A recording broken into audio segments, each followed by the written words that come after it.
लेकिन लाइट को भी अभी जाना था। कौन है? छोड़ो।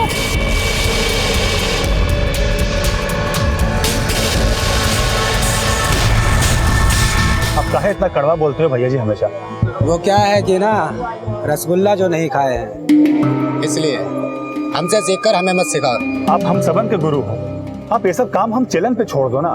आप जाके शादी का जलेबी खाओ, काहे परेशान हो रहे हो? सुनिए, बहुत ही खिल रही है।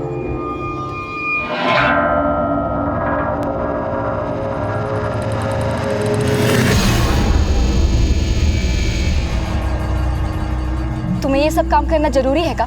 लड़का लोग नहीं है का? सुधा, ये हमारी रोजी रोटी है। अब शादी चाहे मोहल्ले की हो या फिर कहीं और की, हम तो करेंगे ही ना। छोड़ काहे नहीं देती है कटियाबाजी? 2 नंबर का टटपुंजिया काम। छोड़ देंगे तो फिर ये घर कैसे चलेगा? और जो तुम ये महंगी महंगी साड़ी पहनती हो और ये शादी में जो तुम तोहफा दी हो ना महंगा महंगा, ये सब इस टटपुंजिया के काम से जुड़ता है। टटपुंजिया काम। ए तेसु, अंदर तक लेके जा उसको। हाँ भैया जी, अंदर ले गया। पीछे ले जाओ, पीछे पीछे। हाँ, मतलब नीचे नीचे से खड़ा करो। सारा कनेक्शन जांचे ना तेसु? हाँ भैया जी, अच्छे से जांच लिए हैं और सीढ़ी का पाया भी एकदम मजबूत है। ए छोटन, खंबे पे हम चढ़ते हैं। अरे नाना बसंत भैया, कटिया तो हम मारेंगे। अरे कब मारेगा? अरे विक्रम भाई, कटिया मारना है, कोई पतंग के मांझे का लंगर नहीं फेंकना है। और जल्दी कर, बारात आने को होगी। वैसे भी ये शादी लंगड़ी है।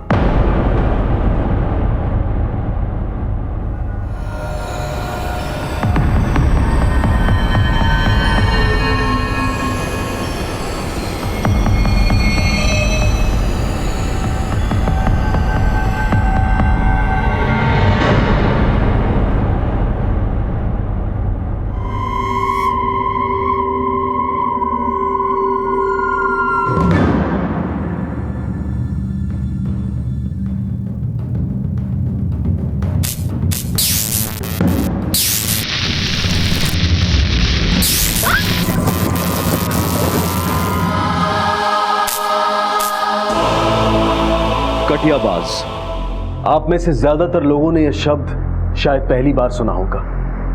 कटिया यानी कि बिजली की चोरी करने के लिए तैयार किया गया तार का फंदा, और बिजली की तारों के साथ छेड़छाड़ करने वाले को कटियाबाज कहते हैं। उत्तर भारत में बिजली की इस चोरी को कटियाबाजी कहते हैं, और ये कटियाबाज अपनी जान जोखिम में डालकर इस चोरी को अंजाम देते हैं, क्योंकि ये गैर कानूनी धंधा अब उनके लिए कमाई का साधन बन चुका है। कटियाबाजी को पतंगबाजी और कबूतरबाजी जैसा खेल समझकर बिजली के खंभों के साथ छेड़छाड़ करने वाले ये सिरफिरे आपको अक्सर देखने को मिल जाएंगे। और कटियाबाजी की वजह से घटी घटनाएं भी, जैसे कि उत्तर प्रदेश के एक कस्बे में घटी। एक दुल्हन जो अपनी आने वाली जिंदगी के सपने सजोए अपने दूल्हे के गले में वरमाला पहनाने जा रही थी, उस पर बिजली का तार गिर गया और वजह थी कटियाबाजी। लेकिन इस घटना के पीछे और भी कई ऐसे राज थे जिन्हें जानने के लिए हमें इस घटना की आड़ में रचे गए षड्यंत्र और उसके कारणों को समझना होगा।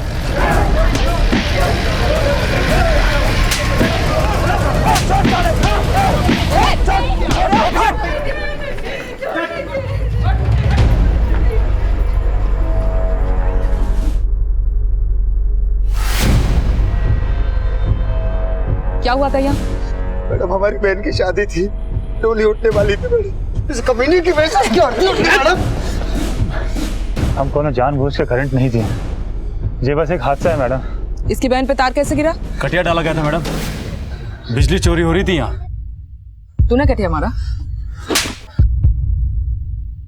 चोरी की बिजली से बारात खिलाओगे, हादसा तो होना ही था। मैडम, हमने तो जनरेटर मंगाया था मैडम, खराब हो गया, बारात आने वाली थी, इसी ने बोला कि डाल दो, कुछ नहीं होगा। तेरे साथ और कौन कौन है जो कटिया मारता है? बोल। मैडम, ये इसका भाई, इसका बाप, सारा खानदान कटियाबाज है मैडम। मैडम, हम तो वैसे भी गलत काम करने से डरते हैं मैडम, और इसी ने बोला कि कटिया डाल लो क्योंकि इनका बाप बिजली विभाग में, कुछ नहीं होगा। आपने छूट दिया इनको? नहीं मैडम, हम कुछ जानते ही नहीं। ये कुछ नहीं जानते हैं मैडम। तू कौन? मैं कलुआ हूँ, उनका सुपुत्र, और ये हमारा छोटा भाई छुटकर। मैडम जी, बात यह है कि बहन की शादी समझ के हम लोगों ने मदद की है इनकी। ये तो सिर्फ हादसा है, जानबूझकर कोई कुछ नहीं किया है, बस हम तो इनके यहाँ मेहमान बनकर आए थे। हाँ, लेकिन कटिया भी तो मारा ना, और दुल्हन की जान चली गई। अब हमारा मेहमान भी बनना पड़ेगा। असली कटियाबाज तो हम हैं, हमको ले चलिए, हमारा छोटा भाई नहीं है। चल। अरे मैडम जी, हमारी बात सुनिए। देखिए मैडम जी, मैडम जी, मैडम जी, मैडम जी, मैडम जी, हमको ले चलिए मैडम जी।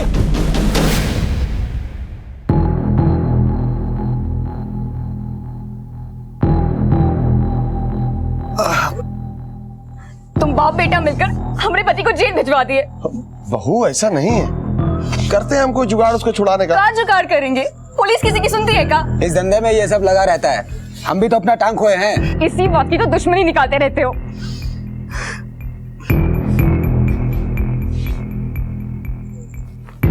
हम बोले ना भैया जी, हमने सब कनेक्शन चेक किए थे, कोनो जोन नहीं था।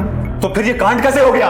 हमरे कनेक्शन चेक करने के बाद कलवा भैया भी तो कुछ कुछ किए थे तार में, कहीं उनसे कोनो मिस्टेक तो नहीं हो गया? अच्छा, भैया जी मिस्टेक करेंगे का? टूटनी नहीं हो रहा था, भैया जी सीढ़ी चेक किया है, हुआ का? सीढ़ी टूटने से भैया जी का टांग खराब हो गया। ये ले भैया जी, लग गई सीढ़ी, कर दो आज 1000 कटिया पूरा। हाँ, लीजिए, लगा दीजिए कटिया। ए! 2 3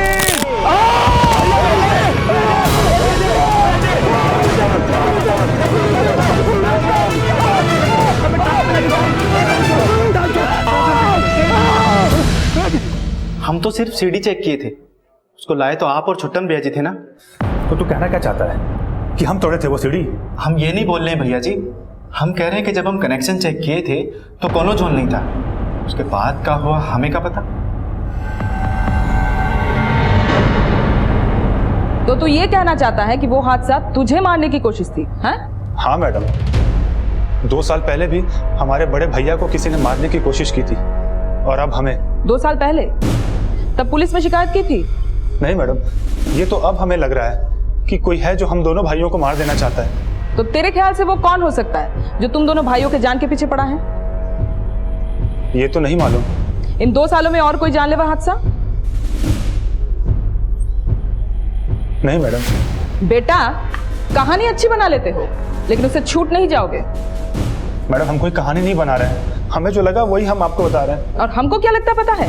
तूने जानबूझकर उस दुल्हन की जान ली। नहीं मैडम, ये झूठ है, वो तो बस एक हादसा था।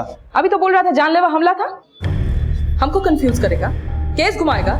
जो अपराध किया है उसे फटाफट मान ले। मैडम, हमने कोई अपराध नहीं किया, हमें जो लग रहा है बस वही बोल रहे हैं। हमने उस दुल्हन की जान नहीं ली है, वो अपनी मौत मरी है मैडम। अच्छा, वो अपनी मौत मरी और तू और तेरा भाई किसी के जानलेवा प्रयास के बाद भी बच गए। कहना क्या चाहता है तू?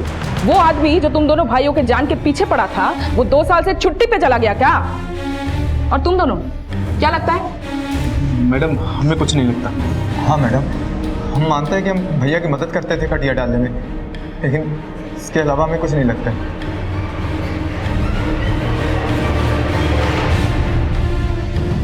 मैडम, हमने पूरे मोहल्ले में पूछताछ की, मर्डर का कोई मोटिव नहीं लग रहा। दुल्हन का मौत एक्सीडेंट ही है। और छुट्टन का शक? शायद ये कहानी है, क्योंकि पूछताछ के दौरान छुट्टन ने कहा है कि उसे कोई गलतफहमी हुआ हो। ठीक है, चार्जशीट तैयार करो। जी मैडम।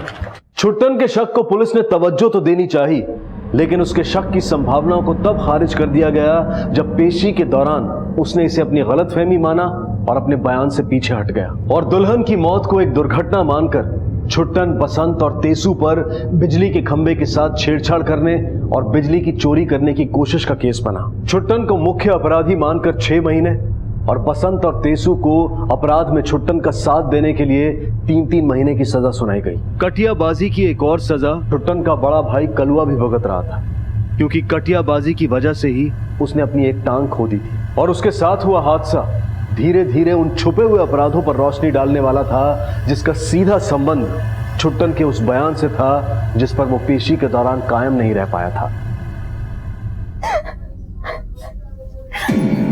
अरे रो कहाँ रही हो? अरे बच गया है वो, और जिसको अपनी मौत देकर गया है उसके लिए उसे फांसी भी नहीं हुई है। 6 महीना की जेल हुई है, सिर्फ 6 महीना। कट जाएंगे धीरे धीरे साथ में, हाँ?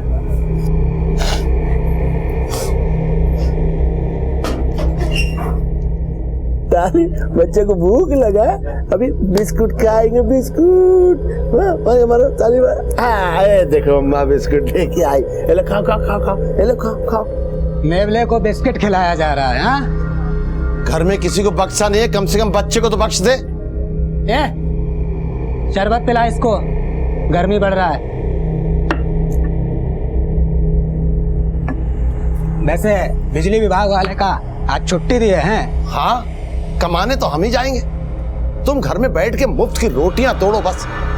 भाई और लड़का लोग को तो जेल भिजवा दिए, और तुमको तो कोई कटिया मारने बुलाएगा नहीं। यहाँ पर खड़े खड़े अपनी बेइज्जती का चस्का ले रही है। हाँ? उसको क्या बोल रहा है?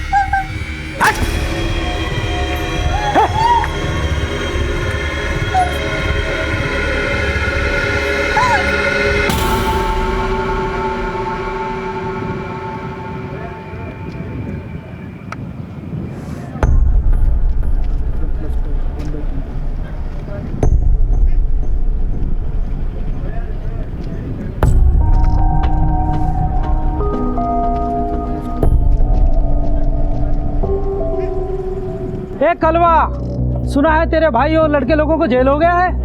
हम भी कुछ सुना है। कहा तुम्हारा बेबी हमरे पप्पा के साथ सो गया। ए लंगड़े, एक तो टूटा हुआ है, दूसरा और तुड़वाना है क्या? ये देख रहा है, ये देख रहा है ना।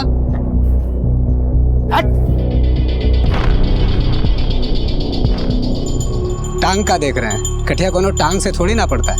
काहे मजाक करते हो भैया, जाइए जाके आराम कीजिए, हमने दूसरा कटियाबाज बुला लिया है। कलुआ के होते ये गली में कोनो दूसरा कटियाबाज नहीं आएगा कभी, कैसे कि ये कलुआ का इलाका है।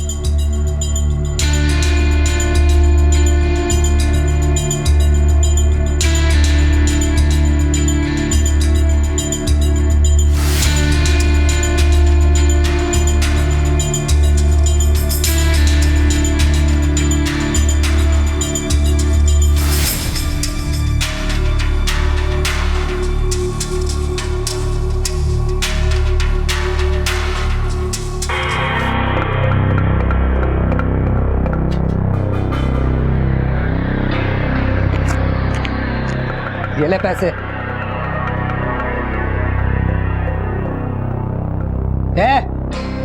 पिला इसको शरबत, गर्मी बढ़ रही है इसकी।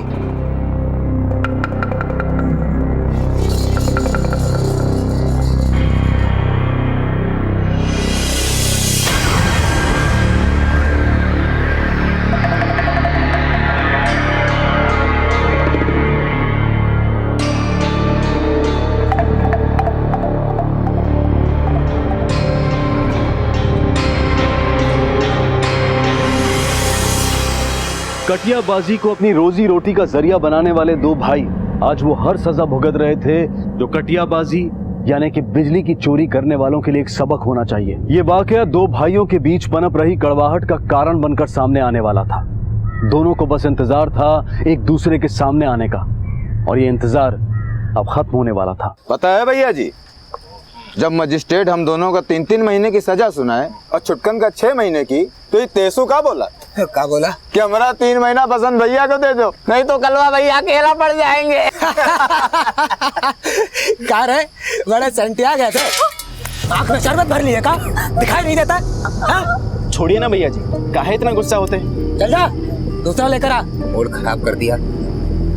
अच्छा भैया जी, एक बात नहीं समझे कि जब आप जेल में हमसे मिलने आए, तेसू से मिलने आए, तो फिर छुटकन से काहे नहीं मिले?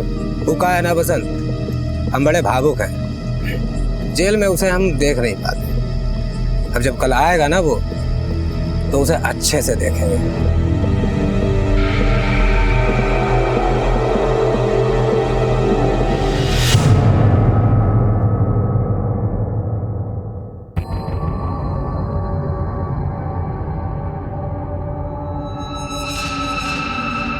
लाइट को भी अभी जाना था। कौन है? छोड़ो।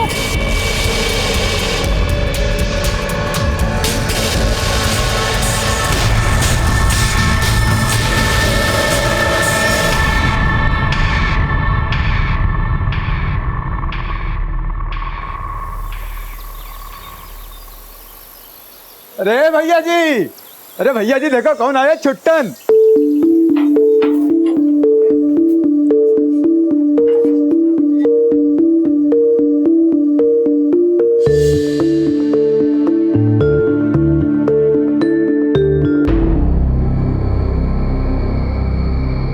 कलवा भैया, हमसे कोनो गलती हो गई थी क्या?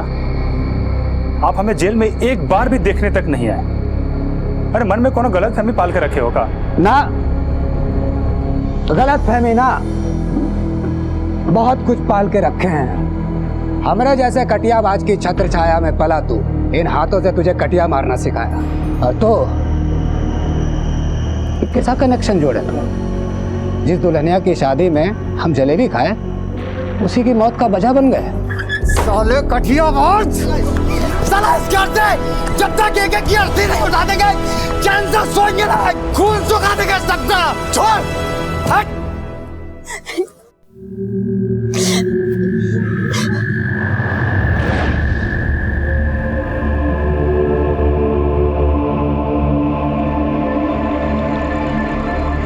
हम तुमसे बोले थे कटियाबाजी छोड़ के कोई इज्जत का नौकरी कर लो, पर तुम एक नहीं सुने। हमारा बच्चा जब इस दुनिया में आया तो उसका पिता जेल की रोटियां तोड़ रहा था। यही दुख दर्द देने के लिए हमसे शादी किए थे का? हम शादी किए तुम्हारी खुशी से किए, और शादी से पहले भी तो हम कटियाबाजी करते थे। फालतू में हमको ना कोसो, समझी? काहे ना कोसे? तुम्हारे पीठ पीछे हम काका झेल रहे हैं, जानते हो? का झेल रही हो तुम? काका क्या कर रहे हो? जानते नहीं अपने लगड़े भैया को? अब का क्या उन्होंने? हम पेट से थे, मीनिया ने तब भी हमें नहीं छोड़ा।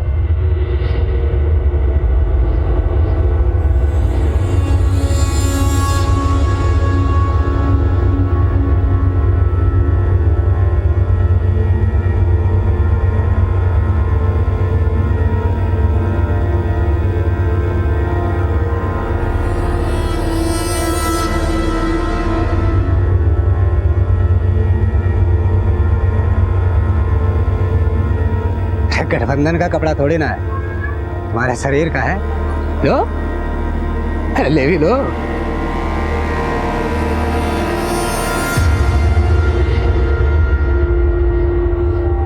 आधी आधी रात को हमारे कमरे की खिड़की पे खड़ा हो जाता, पर तुमसे क्या कहे? तुम्हारे बस में तो पहले भी कुछ नहीं था, अब कौन सा मूली उखाड़ दोगे? तुम चरित्र साली, हमको चरित्र मानस सिखाएगी? सीख लिए होते तो ऐसी हालत ना होती। औकात में रह अपनी, ये तो कटिया मारकर जबान से छोड़ दूंगा साली। हम तो बगावत कर नहीं सकते, लेकिन अगर देवर जी बगावत पर उतर गए तो दूसरी टांग भी हवा में होगी।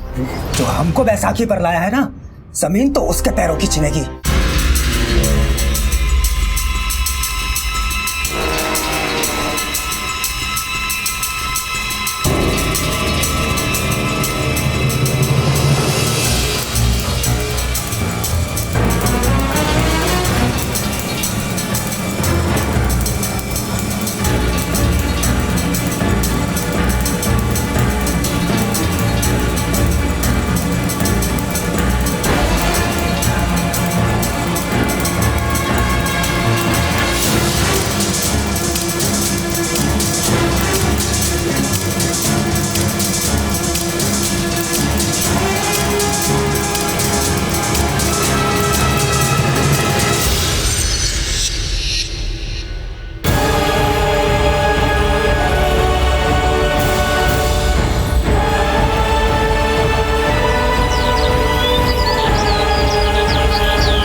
यहाँ पे हमारी गुड़िया पड़ी हुई थी मैडम।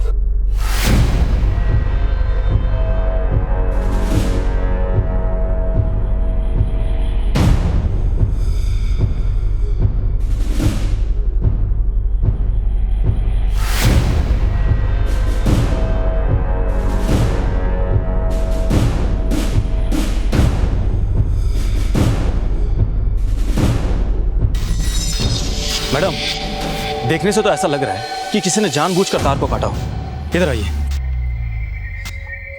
ये देखिए मैडम, तार का ये सिरा एकदम सीधा है और जबकि इस तार के सिरे को छील कर छोड़ा है। इस पूरी जगह की फोटो लो और बॉडी को पोस्टमार्टम के लिए भेजो। और ये तार हटाओ। Yes madam. इस पलंग पे कौन से आता है? हम सोए थे मैडम। और ये तार किसने काटा? वो हम नहीं जानते मैडम, हम तो भोर में उठ कर ही टहलने चले गए थे। और जाते हुए तुमने इस तार को काट के यहाँ छोड़ दिया? ना ना मैडम, आप गलत सोच रही हैं। अरे ये सब कुछ हमने नहीं किया है। अरे हम तो जेल से छूटने के बाद ही कसम खा लिए थे कि कटियाबाजी तो छोड़िए, हम अब कोई भी अपराध नहीं करेंगे। जब ये हादसा हुआ मैडम जी तो हम नीचे सो रहे थे।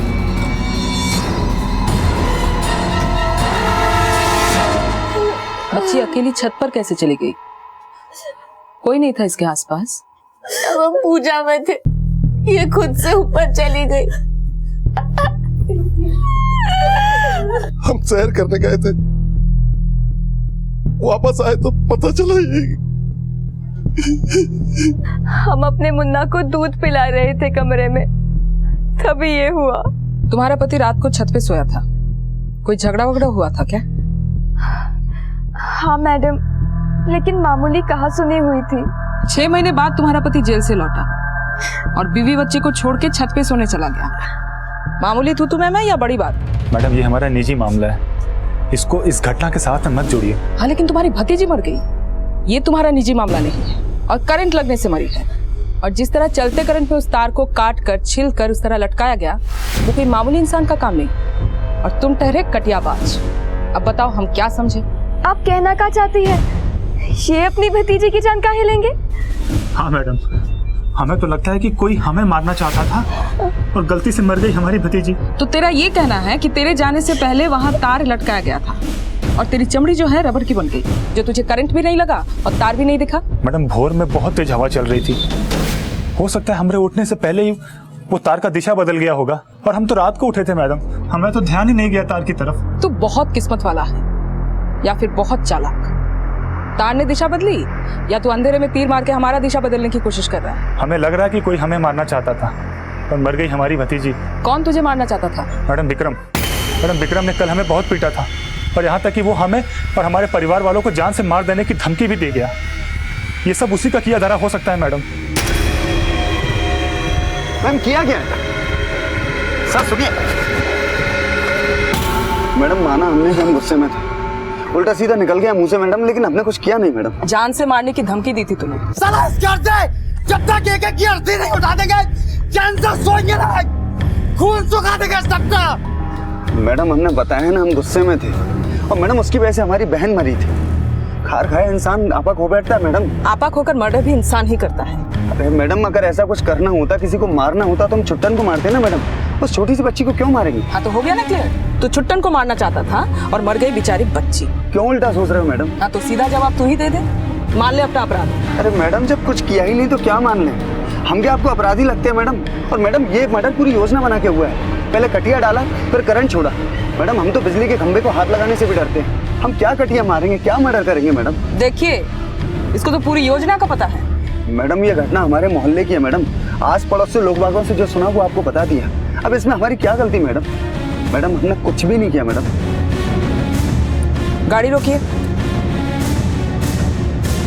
चल निकल, शहर छोड़कर मत जाना, समझा?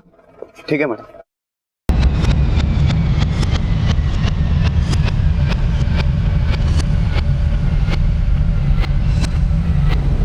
नजर रखो इस पर। जी मैडम। एक बात तो साफ है, जिस तरह से उस तार को काट के लटकाया गया वो जरूर किसी कटियाबाज का ही काम है। और जिस घर की बच्ची मरी उस घर में दोनों भाई कटियाबाज हैं, बड़ा विकलांग है और वो खुद अपनी बच्ची को क्यों मारेगा। दूसरा है छुट्टन, जिसका ये कहना है कि खुद उसी को मारने की कोशिश की गई। अगर वो झूठ भी बोल रहा है तो भी उसके पास अपनी मासूम भतीजी को मारने का कोई मोटिव नहीं। और अगर वो सच बोल रहा है तो ऐसा कौन हो सकता है जो उससे मारना चाहता है। मैडम, छुट्टन अगर अपने भाई की बेटी से कोई नफरत निकालना भी चाहता तो भी एक बात दिमाग में खटक रही है कि वो कल ही जेल से रिहा हुआ है, और जेल से रिहा होने पर कोई इतना जल्दी अपराध क्यों करेगा, और वो भी ऐसा जिसपे शक सिर्फ उसी पे जाए। तो तुम ये कहना चाहते हो कि छुट्टन सच बोल रहा है कि उसे मारने की कोशिश की गई और मर गई बच्ची। अगर वो सच बोल रहा है तो उसे मारने की कोशिश करने वाला अगर विक्रम नहीं तो कौन है जो तार को उस तरह से काट के लटका गया। मैडम, इस घर का 2 और कटियाबाजों से भी रिश्ता था, तेसु और बसंत, जो इनके साथ काम करते थे। कहीं ऐसा तो नहीं कि विक्रम ने इन्हें पैसा देकर फुसला लिया हो।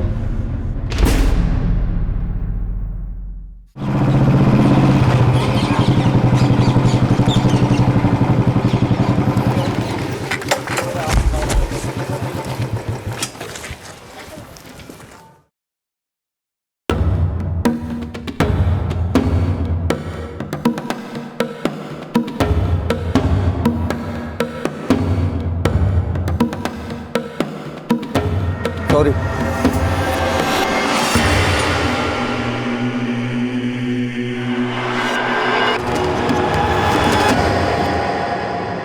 वो विक्रम हमसे खुद खार खाए बैठा है, वो हमारी मदद क्यों लेगा?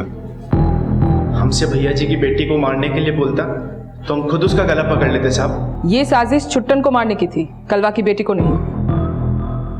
कौन है जो छुट्टन को मारना चाहता है? हमें कुछ अंदाजा नहीं है मैडम। हमें पता होता तो हम पहले ही आपको बताते साहब। आज हम जो भी हैं उन दोनों भाइयों की बदौलत हैं। तू और तेसु इन दोनों भाइयों के यहाँ कब से काम कर रहे थे? जब से होश संभाला है भैया जी की छत्र छाया में ये साहब। पहले कलवा भैया के साथ काम करते थे, उनकी टांग खराब हुई तो उसके बाद छुट्टन के साथ काम करने लगे। कैसे खराब हुई उसकी टांग? बहुत बुरा हादसा था साहब, उस दिन कलवा भैया की सगाई थी। अरे खींच के बांधना उसको। ए बसंत जल्दी करो। का काम पूरा हुआ कि नहीं? हाँ भैया जी, लगभग पूरी तैयारी हो गई है। पूरे छत पे तार बिछा दिया, बस कटिया मारना बाकी है। बहुत अच्छे भैया जी, आज कटिया हम मारते हैं। अरे आप दाढ़ी वाड़ी बनवाओ, सैलून जाके थोड़ा चिकना चुपड़ा बन के आओ। सगाई है आपकी भाई। हाँ भैया जी, हम सब संभाल लेंगे, आप नो टेंशन सैलून जाइए। अरे संभाल तो हम भी लेंगे, लेकिन भैया जी का रिकॉर्ड तो भैया जी ही बनाएंगे ना। अरे कैसा रिकॉर्ड छुट्टन? भैया जी ने 999 कटिया पूरा कर लिया है, और आज भैया जी की सगाई है, तो एक कटिया मार के भैया जी 1000 पूरा कर दीजिए। अरे क्या बात भैया, 1000! अरे यहाँ तो मजा आ जाएगा फिर तो। हाँ सही कह रहे हो। चलो फिर आज पूरा रिकॉर्ड करते ही। चलो भैया जी। तो फिर हमको पता ही नहीं है कि हमारा 1000वां कटिया कार है छुट्टन। ये ले भैया जी, लग गई सीढ़ी, कर दो आज 1000 कटिया पूरा। हाँ भैया जी, लीजिए लगा दीजिए कटिया। और आज भैया जी को सेंचुरी में सिर्फ 1 रन का जरूरत है। फिर पगला का होगा, सेंचुरी 100 होता है, ये 1000 है। 1000। और आज भैया जी की सगाई है।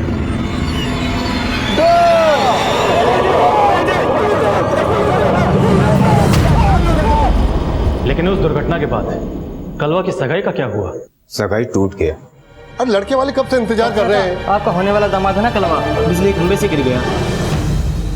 क्या कलवा की शादी सुधा से होने वाली थी, जो अब छुट्टन की बीवी है? हाँ मैडम। छुट्टन और सुधा की शादी से पहले कलवा और सुधा का रिश्ता घर वालों की मर्जी से तय हुआ था या कोई प्रेम कहानी का चक्कर था? सुधा और कलवा भैया के पिताजी समधी बनने से पहले दोस्त थे। लेकिन कलवा भैया तो पहले से ही सुधा भाभी से प्यार करते थे।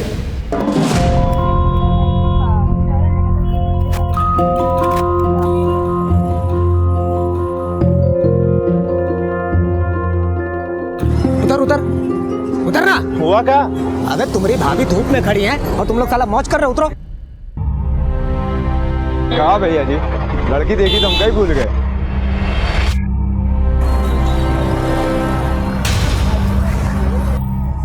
कॉलेज जा रही हैं, चलिए हम छोड़ देते हैं। अरे शर्मा का आ रही है, तुम्हारी सहेली को भी छोड़ देंगे। जाते हो ये चिल्ला के भीड़ इकट्ठा कर रहे हो? तुम तो गुस्सा हो गई हो, हमको पता है, शर्मा रही हो। कोई नहीं। तुमने कहा प्यार कलवा सुधा से करता था, लेकिन जिस लड़की ने कलवा से रिश्ता तोड़ा उसे छुट्टन ने क्यों शादी कर ली? कहीं ऐसा तो नहीं छुट्टन और सुधा एक दूसरे से प्यार करते थे, या फिर सिर्फ छुट्टन ही सुधा से? वो कैसे प्यार कर सकता है? मतलब मेरा कहने का मतलब है मैडम, ये जानते हुए कि उसके भैया सुधा से बहुत प्यार करते हैं, उसकी हिम्मत भी नहीं हो सकती।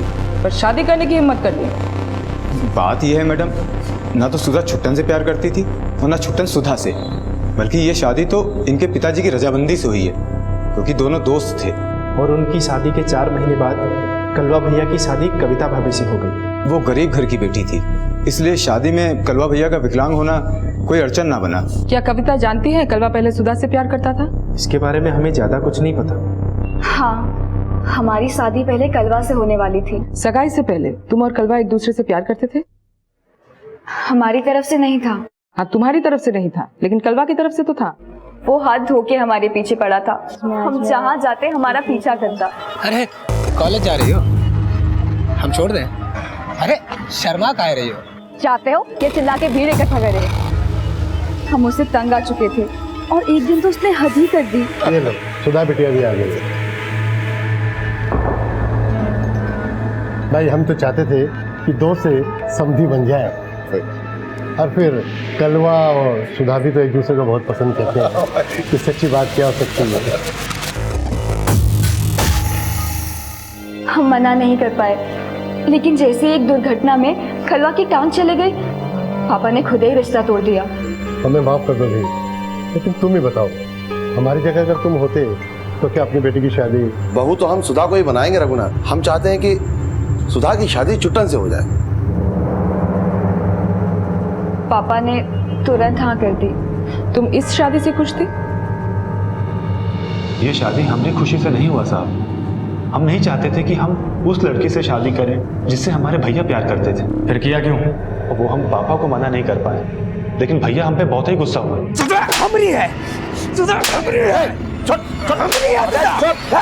का दिमाग खराब करके रखा। सुधा हमरी है, अब हम सुधा से शादी करेंगे, समझे? कोई बाप अपनी बिटिया को किसी लंगड़े से नहीं भी आएगा। जबान दे के आए हैं उनको। सुधा आप छुट्टन की बीवी बनेगी। तुम्हारे लिए भी बात चलाएं, कुंवारा नहीं रहने देंगे तुम। लेकिन भैया को लगता है कि हमने उनसे उनका प्यार छीन लिया। कहीं ऐसा तो नहीं है कि तूने वाकई में ऐसा किया हो? अपने भाई के साथ में कोई साजिश तो नहीं किया ना तू? नहीं साहब, हमने कोई साजिश नहीं की है। लेकिन अपने भाई का दिल तोड़ के शादी तो कर ली। लेकिन छुट्टन से शादी करके तुम तो उसी घर में आने वाली थी जहाँ पे कलवा भी रहता था, जिससे तुम्हारी सगाई होने वाली थी। हाँ, हम सब जानते थे, और जिस चीज का हमें सबसे ज्यादा डर था वो होने भी लगा। क्या होने लगा? छुट्टन से शादी के बाद भी कलवा ने हमारा पीछा नहीं छोड़ा।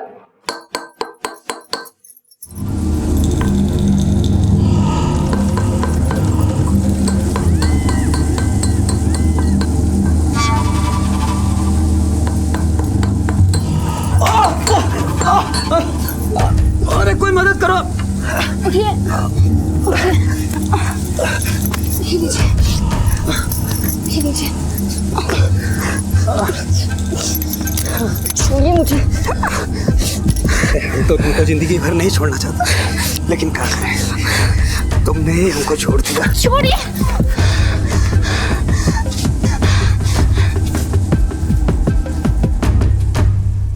ये तो बस एक हादसा है मैडम, वो आए दिन हमारे साथ। इस बारे में छुट्टन को पता था? हाँ, हमें सब पता है साहब। फिर भी उसे मनमानी करने देते हो? छुट्टन चाहे तो आज ही उसे घर से बाहर निकाल दे, या हमें लेके कहीं दूर चले जाए। लेकिन क्या? वो अपाहिज है साहब। अगर हम उनका साथ छोड़ देते वो अकेले पड़ जाएंगे। वो खुद से कमा भी नहीं सकते, उनकी एक टांग खराब है। लेकिन वो तो एक पैर के ही कटियाबाज करता है। इसीलिए तो हम उनके आसपास रहना चाहते हैं, कि ताकि कल को उनके साथ फिर कोई हादसा हो गया तो। कैसा हादसा? बात यह है साहब, जिस तरह हमें मारने की कोशिश की गई थी, वैसा हादसा अगर भैया के साथ हो गया तो। तुझे ऐसा क्यों लगता है? कौन है जो उसे मार सकता है? वही साहब जिसने हमें मारने की कोशिश की थी, विक्रम। लेकिन ना तू मरा है ना तेरा भाई, मरी तेरी भतीजी है। तो अब तू ये बता, कौन है जो उसे मार सकता है? अगर वो तेरे घर का हो तो कौन? साहब हमें मान ही नहीं सकते कि हमारे घर का कोई उसे मारेगा। साहब हमें तो लगता है कि ये सब हमें मारने के लिए किया गया था। कोई तो है जो हमें मारना चाहता था।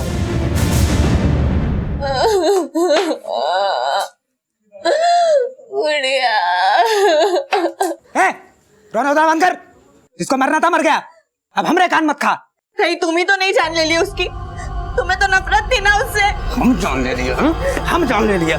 जान तो हम तुम्हारी लेंगे, और जान तो खबरदार जो वो हाथ लगाए तूने बचा कर रखा है इसे, नहीं तो कब का इसको टांग दिया होता।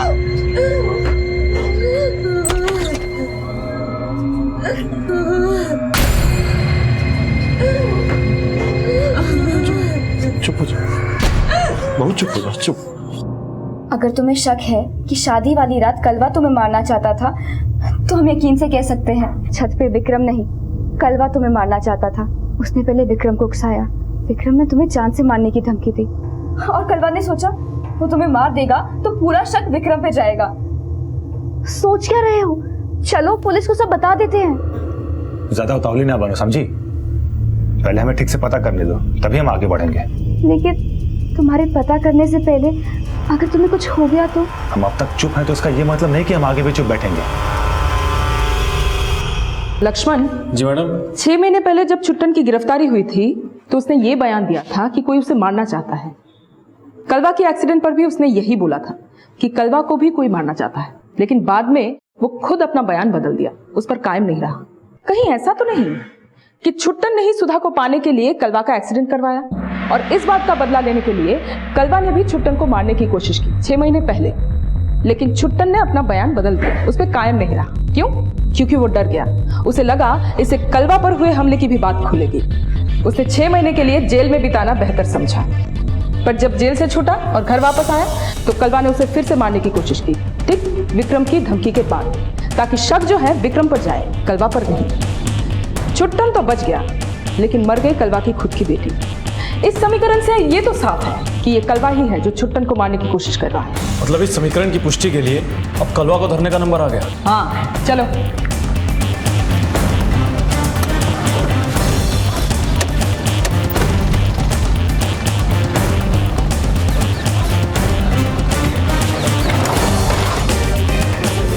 कलवा कहाँ है? वो तो कल रात से घर कहाँ गया है? किसी को बोल के थोड़ी ना जाता। बकवास बंद करो, सच बताओ कहाँ गया है? सच कह रहे हैं मैडम, वो कभी कुछ भी बोल के नहीं जाता, वो ऐसा ही आदमी है। चाचा, चाचा वो कलवा भैया वो। क्या हुआ?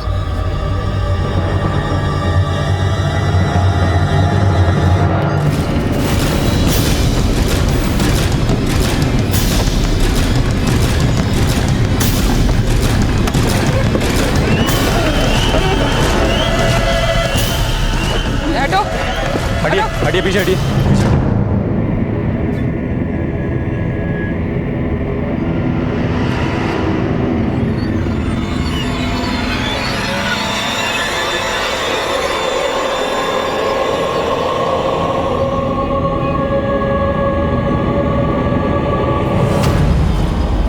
मैडम, ऐसा लग रहा है कि कटिया मारते मारते इसे करंट लग गया हो और नीचे गिर के मर गया हो। बॉडी को पोस्टमार्टम के लिए भेजो और आसपास वालों से पूछताछ कर लो, और फैमिली को घर भिजवाओ। जी मैडम।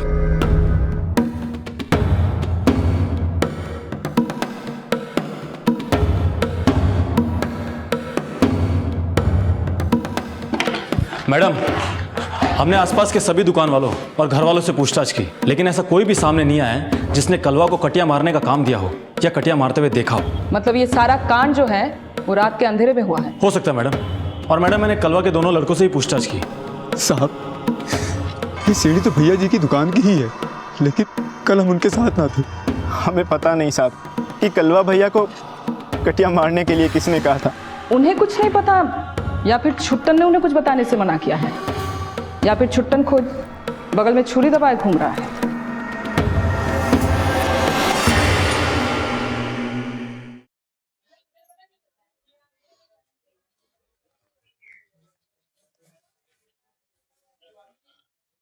बहुरिया तो रोले, नहीं तो मन का बोझ तुझे पगली बना देगा। इस पगली के आंसू तो अपनी बेटी के मातम में ही सूख गए। अब रोएगी तो पगली मगरमच्छ कहलाएगी, अभागी विधवा, अभागी माँ।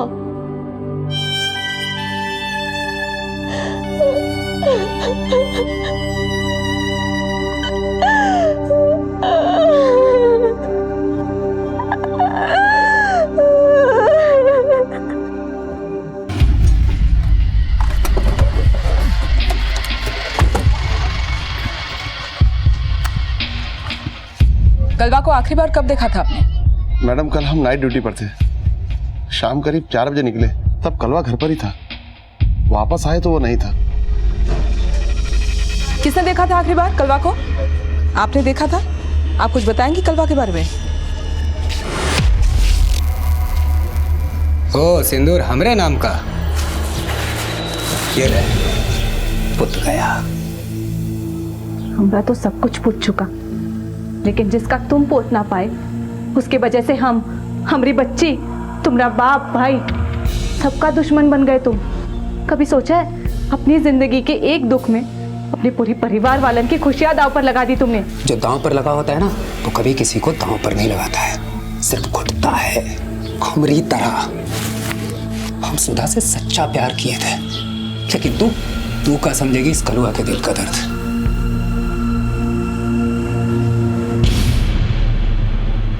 कहाँ गया था वो?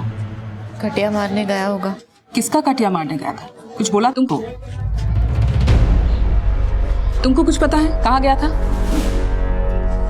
मैडम, जिस खंबे के पास से भैया की लाश मिली, उस खंबे से पहले हम विक्रम की फैक्ट्री में कटिया मारते थे। उसका फैक्ट्री वो खंबे की बगल वाली गली में ही है। विक्रम से दोस्ती कर लिया क्या? ना मैडम, अरे हम विक्रम से दोस्ती क्यों करेंगे? वो तो कलवा भैया को मिला था और उनको सॉरी भी बोला था। सॉरी? हाँ सॉरी बोला था, लेकिन कटिया मारने को नहीं बोला। तू हमें जहाँ पहुँचाने की कोशिश कर रहा है ना, वहाँ हम होकर आए हैं। हम कटिया नहीं मारते साहब, और मारते तो हमारा काम उस कलुआ से करवाते क्या? अरे जब उसकी बेटी मरी तो हमारा नाम आया, फिर भी हमने उससे आगे बढ़ के बात की, लेकिन उसकी अकड़ गई नहीं साहब। कैसे काम देते हो? झूठ तो नहीं बोल रहा ना तू? धंधे की कसम साहब, सच बोल। लक्ष्मण, विक्रम को बुला ला। ये दोनों भाई उसका कटिया मारे, वो झूठ बोल। बुलाओ। मैडम, हम मुसरात भैया के साथ में नहीं थे। अरे हम तो बस एक अंदाजा लगाया। अंदाजा लगाया? या हमको ये इशारा दे रहा था कि तूने नहीं, विक्रम ने उसका खून किया? जेका कह रही है मैडम। अरे हम अपने भैया को कैसे मार सकते हैं? क्यों नहीं मारेगा? नफरत करता था तू उससे, तेरी बीवी को परेशान करता था वो। मैडम आप बेकार में इन पे शक कर रहे हैं, ये तो कल यहाँ थे भी नहीं। हाँ मैडम, अरे हम तो कल शहर में काम ढूंढने गए थे और शाम को सीधा हमारे मायके आए थे हमें लेने। हम भी दोपहर से अपने मायके में ही थे। हाँ मैडम, हम दोनों आज तड़के ही घर लौटे हैं। मैडम, हमने कलवा के घर वालों के बारे में पूछताछ की। कलवा का बाप नाइट ड्यूटी पे था, 4 से 12 की टाइमिंग में। सुधा दोपहर से अपने पिता के घर पर थी।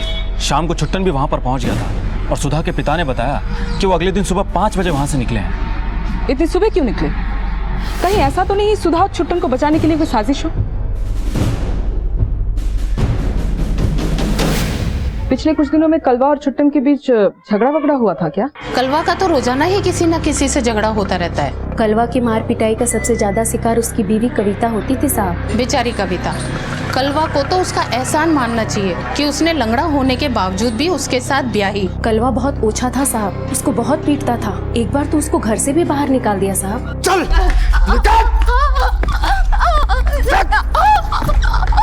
लौट के वापस मत आ जाना, तेरा चरित्र। बेचारी गली के नुक्कड़ पर बैठी रही, जाती भी तो कहाँ मैडम। उसके माँ बाप जो मर चुके हैं, जब ससुर जी आए तब वो उसको अंदर लेकर गए। घबराओ मत।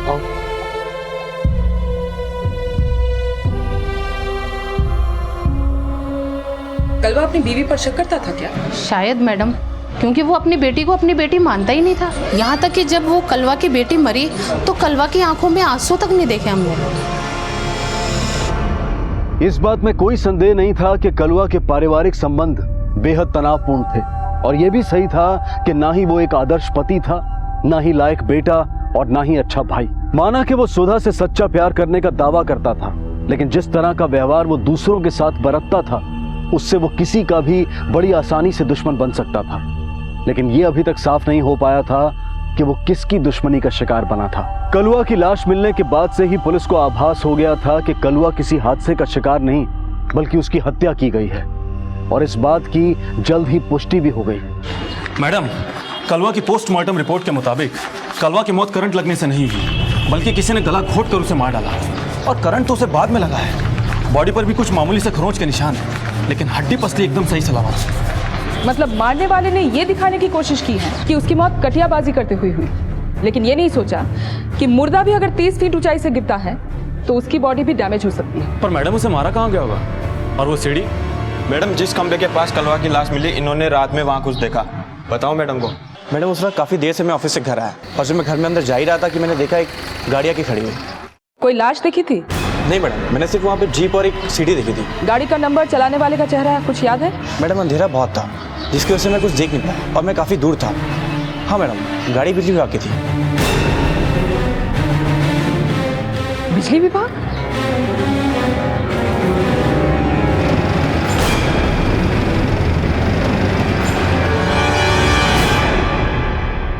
बाबूजी, वो हमारे नौकरी का कोनो बात हुआ का? जब हम बोले तो हमारी सुने नहीं, वो कलवा के सुन के कटियाबाज बन गए। कितना सपना बुने थे तुम दोनों के लिए, सब मिट्टी में मिला दी।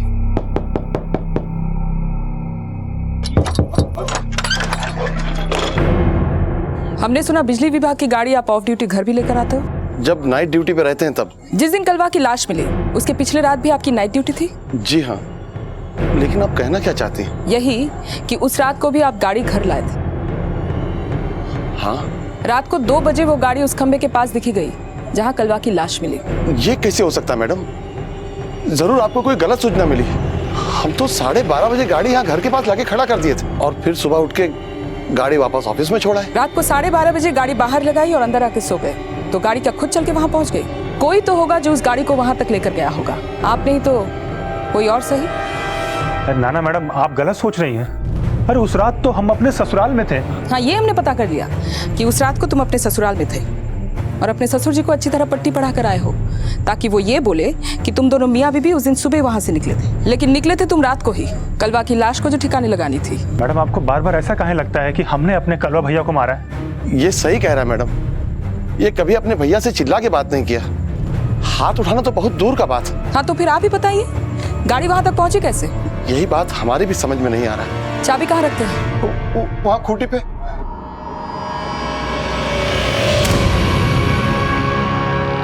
ये तो साफ नजर आता है कि कलवा के परिवार का कोई भी उसे पसंद नहीं करता था। तो अगर किसी ने भी ये अपराध किया है तो इसकी पूरी संभावना है कि बाकी के लोग उसे बचाने की कोशिश करेंगे। मैडम, कहीं ऐसा तो नहीं कि कविता को यह मालूम चल गया हो कि उसकी बेटी की मौत का कारण कलवा था? वो मारना चाहता था छुट्टन को, लेकिन मर गई कविता की बेटी। इस बात को लेकर दोनों में झगड़ा भी हुआ होगा जिसमें कविता अपना आपा खो बैठी और उससे कलवा का मर्डर हो गया। लेकिन ये काम वो अकेले नहीं कर सकती, किसी ना किसी ने तो उसका साथ दिया होगा। एक और राज है जो जानना जरूरी है, कविता की बेटी को कलवा अपनी बेटी मानता था या नहीं? तुम्हारे और कलवा के बीच मार पिटाई, लड़ाई झगड़ा तो होता ही रहता था, इस बात से तुम इनकार नहीं करोगी, है ना? अच्छा, क्या सोच के तुमने और तुम्हारे पिता ने इस शादी को मंजूरी दी? नहीं, मेरे कहने का मतलब है कलवा का एक पैर तो खराब था। जब हम उससे ब्याहे तो सोचे कि आदमी की काया का क्या है, उसका मन अच्छा होना चाहिए। लेकिन अच्छा, कविता, हमने सुना कलवा तुम्हारी बेटी को अपना नहीं मानता था, किसी और का मानता था, क्या ये सच है? तुम्हारी इस चुप्पी का मतलब हम क्या समझे कविता? क्या उसका आरोप सही था? वो हमसे नफरत करता था, हमारी बेटी से भी नफरत करता था। हाँ, तो वही तो हम जानना चाहते हैं कविता, क्यों नफरत करता था? क्या जवाब दे हम आपको? हमने कह दिया जो कहना था, उसे ना हम भाते ना हमारी बेटी, इसलिए जो भी मन में आए वो बोल देता। तुम्हारी बेटी कलवा की थी या किसी और की? मैडम जी, आप हमें समझ का रही है? जिस इंसान का कोई चरित्र नहीं था उसे सही मान रही है और हमें गलत। देखो, सही गलत का मापदंड सच और झूठ के मापदंड से बहुत अलग होता है। लेकिन जो गलत है उसे सच्चा और जो सही है उसे झूठा तो नहीं माना जा सकता ना। ये औरत ना ये मानती है कि बच्ची उसकी और कलवा की थी और ना ये बताती है कि किसी और मर्द की थी। मैडम, मुझे तो ऐसा लगता है कि इस कविता का जरूर कोई ऐसा रिश्ता था जो ये हमसे छिपा रही है। हो सकता है वो रिश्ता अभी भी हो सकता है उसी की मदद से कविता ने लाश को ठिकाने लगाई है, मगर सवाल ये उठता है कि वो है कौन? क्या हुआ मैडम, हमसे कोनो गलती हुई गई क्या? अरे बैठ जा, डर लग रहा है क्या? नहीं मैडम, ऐसी कोई बात नहीं है। अच्छा, एक बात बता, कलवा की बीवी कविता के बारे में क्या जानता है? वो हमारे भैया की बीवी है, बस इतना ही। तुझे भी अच्छी लगती है ना उसकी बीवी? ये क्या कह रही मैडम आप? मैं जो बोल रही हूँ तो अच्छी तरह समझ रहा है। नहीं मैडम, आपको कोई गलतफहमी हुई है। तो गलतफहमी तेसु को हुई होगी, क्योंकि उसी ने हमसे बोला कि तेरे और कविता के बीच नाजायज संबंध है। वो पगला गया है मैडम, ऐसा कुछ नहीं है। बसंत भैया पगला गए हैं साहब, ऐसा कुछ नहीं है। वो पगला गया है या तू हमसे सच छिपा रहा है? हम सच बोल रहे हैं मैडम, वो हमारी भाभी है और भाभी तो माँ के समान होती है। कहीं ऐसा तो नहीं उसका ही चक्कर हो कविता के साथ? ये हमें नहीं पता साहब, उनका किससे का चक्कर है, लेकिन हमारा कविता भाभी से कोनो चक्कर नहीं है साहब। तो कहीं ऐसा तो नहीं कि कविता का चक्कर तेसु से ही है? ये तो हमें नहीं पता मैडम, लेकिन कविता भाभी से मेरा कोई चक्कर नहीं है। कहीं ऐसा तो नहीं तेरा ही चक्कर हो कविता के साथ और तूने कविता को पाने के लिए कलवा को रास्ते से हटा दिया हो? हाँ? नहीं साहब, हम अपना गला काट सकते हैं लेकिन कलवा भैया को नहीं मार सकते। गला दबा के मारा गया है कलवा को, और मारने के बाद उसकी बॉडी को करंट दिया गया। क्या बात कर रही है मैडम? फिर कलवा का बॉडी उसके बाप की गाड़ी में डाला और फिर गाड़ी को ले जाकर उस खंबे के पास खड़ा किया और खंबे पे सीढ़ी टिका के लाश उसके पास फेंक दी, ताकि सबको ये लगे कलवा की मौत कटियाबाजी करते हुई। बोल, तूने किया नहीं ये सब हमने नहीं किया साहब। तो फिर किसने किया होगा? कौन दुश्मन पैदा हो गया तुम्हारे भैया जी का? ये आप क्या कह रही है मैडम?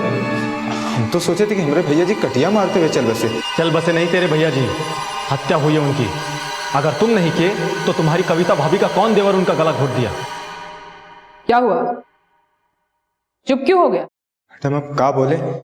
मेरी तो जुबान पे ताला ही लग गया। पहले मत बुझा, साफ साफ बोल। साहब वो हम जो छुपा रहा है फटाफट उगल दे, वरना हम छोड़ेंगे नहीं। मैडम हम तो बड़े धर्म संकट में फंस गए हैं, जो मन में हो जबान पे नहीं आ पा रहा। जबान तो खोलना ही पड़ेगा। साहब हम जो समझ रहे हैं वो हमारा भ्रम हो सकता है, लेकिन कलवा भैया की लाश मिलने से एक दिन पहले छुट्टन भैया हमसे मिलके पूछे थे। क्या पूछे थे? बसंत भैया, हमको लगता है कि कलवा भैया ही हमारी जान लेने की कोशिश की है। ये क्या बोल रहे हैं? हाँ तेसु, हमको ऐसा लगता है ना कि भैया जी ने वो शादी में हमको मारना चाहते थे, लेकिन मर गई वो दुल्हनिया। देख तेसु, हम तो से बस इतना जानना चाहते हैं कि क्या ये सच हो सकता है क्या?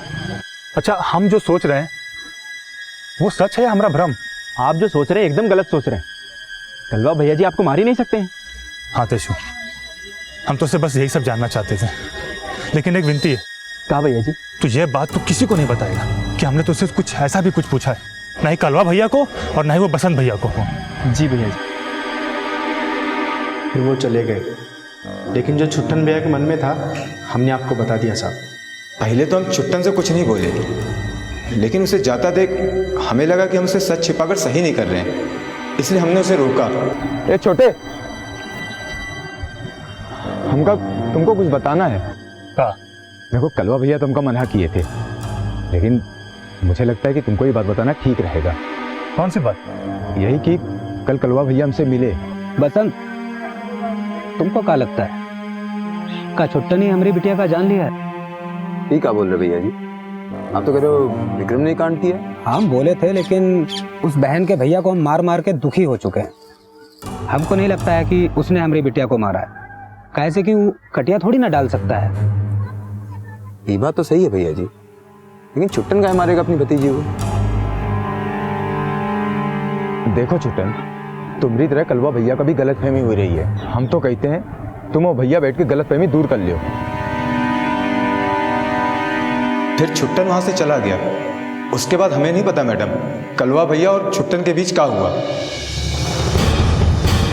पुलिस को शुरू से ही लग रहा था कि कलवा और छुट्टन पर हुए जानलेवा हादसे शायद दोनों भाइयों के बीच आपसी रंजिश का ही नतीजा थे, लेकिन छुट्टन ने यह बात कभी नहीं मानी थी कि वो कलवा से किसी भी तरह की नफरत करता था, और कलवा से तो पूछताछ करने का मौका पुलिस को मिला ही नहीं, क्योंकि उसकी हत्या हो चुकी थी। पुलिस जिस समीकरण के आधार पर इस केस को एक निर्णायक मोड़ देना चाहती थी, उस समीकरण से कलवा की हत्या का सबसे ज्यादा शक छुट्टन पर जाता था, और यह भी माना जा रहा था कि उसकी पत्नी सुधा भी शायद इस अपराध में बराबर की भागीदार हो। लेकिन उनको रिमांड में लेने के लिए पुलिस के हाथ अभी तक कोई ठोस सबूत नहीं लगे थे, और जो सबूत पुलिस के हाथ लगने वाले थे, क्या वो सुधा और छुट्टन को दोषी ठहराने के लिए काफी थे?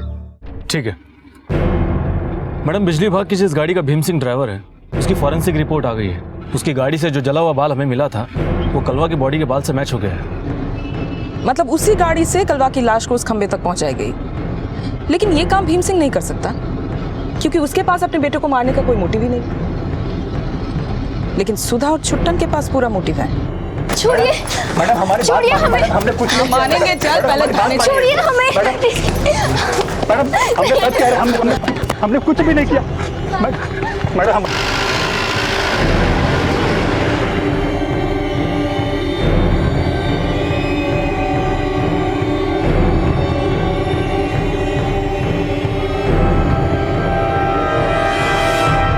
मैडम माना कि हम एक बार कटियाबाजी करने के जुर्म में जेल गए, लेकिन इसका ये मतलब नहीं कि हम कोई पेशेवर अपराधी हैं जो आप हमें और हमारी बीवी को आप बार बार यहाँ ले आती हैं। आज तो सिर्फ कटियाबाजी को ही नहीं, अपने उन सारे अपराधों को कोसेगा जो तूने अपनी बीवी को पाने के लिए किया।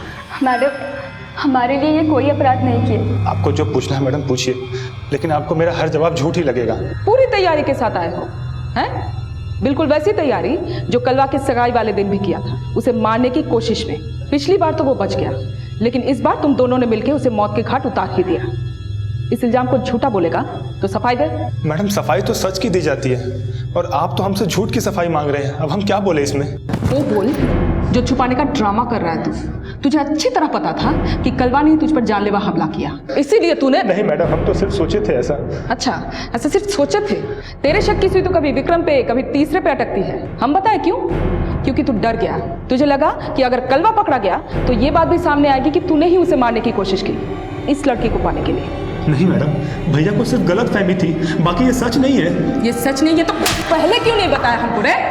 मैडम, यही तो भूल हुई है इनसे। हम इन्हें बोल रहे थे जो लग रहा है पुलिस को बता दे, लेकिन ये हमारी एक नहीं सुने। सोच क्या रहे हो? चलो पुलिस को सब बता देते हैं। ज्यादा उतावली ना बनो, समझी? पहले हमें ठीक से पता करने दो, तभी हम आगे बढ़ेंगे।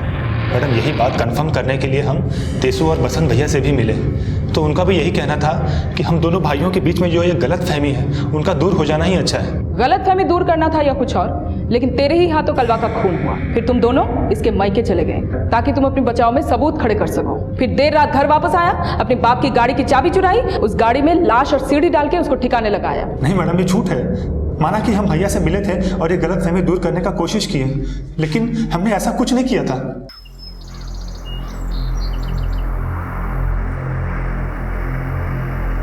भैया आप हमसे इतना बिगड़े बिगड़े से क्यों रहते हैं? हमारा पैर जो बिगड़ा है इसलिए। तो आपको क्या लगता है कि इसके जिम्मेदार हम हैं? हमने ही आपसे आपका प्यार छीन लिया है।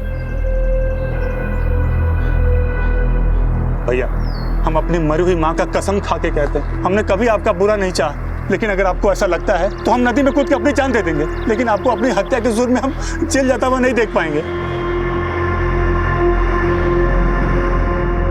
भैया हमसे कुछ नहीं बोले और सीधा अपने कमरे में चले गए, और हम सुधा को लेने उसके मायके। और जब अगले दिन लौटे तो पता चला कि हमारे भैया। बुरा तो हम बोलते थे उन्हें, लेकिन ये हमेशा कहते कि एक ना एक दिन अपने भैया को सुधार देंगे, और आपको लगता है कि इन्होंने अपने भैया को मार दिया?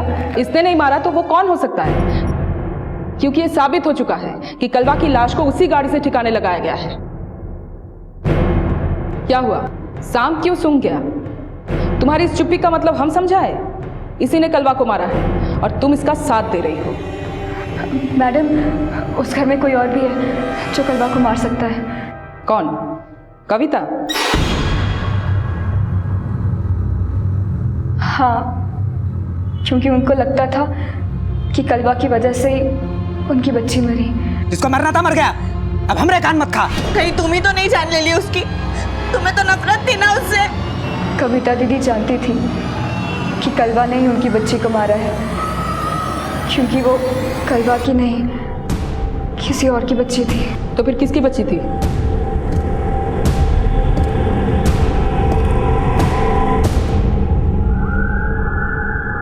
तुम अपनी जिस बेटी का हत्यारा कलवा को मानती हो, उसका असली पिता कौन है? देखो, छुपाने से तो कोई फायदा है नहीं, बेहतर यही होगा सच खुद ही बता दो।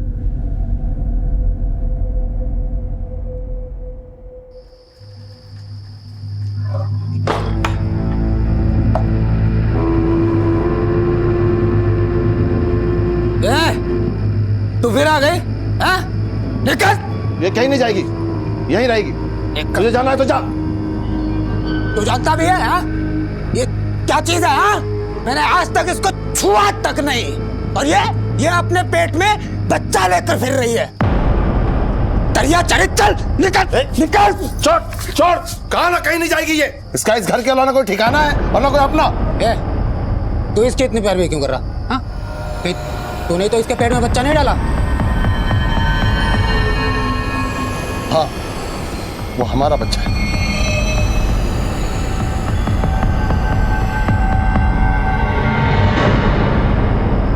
कायर नहीं है तुम्हारी तरह। जो हो गया उससे भागेंगे नहीं, स्वीकार करेंगे जो सच है।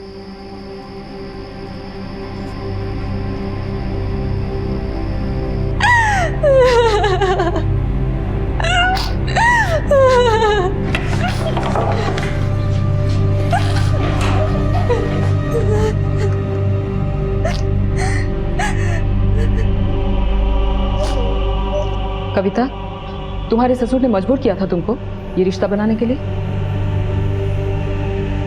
देखो, घबराओ मत, सच जो भी है हमको खुल के बताओ। ये रिश्ता मजबूरी से बना, लेकिन इस मजबूरी का कारण सिर्फ कलवा था।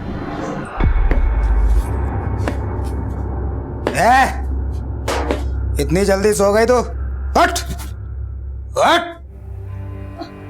हट हट, चल जा, खाना लेकर आ मेरे लिए ना।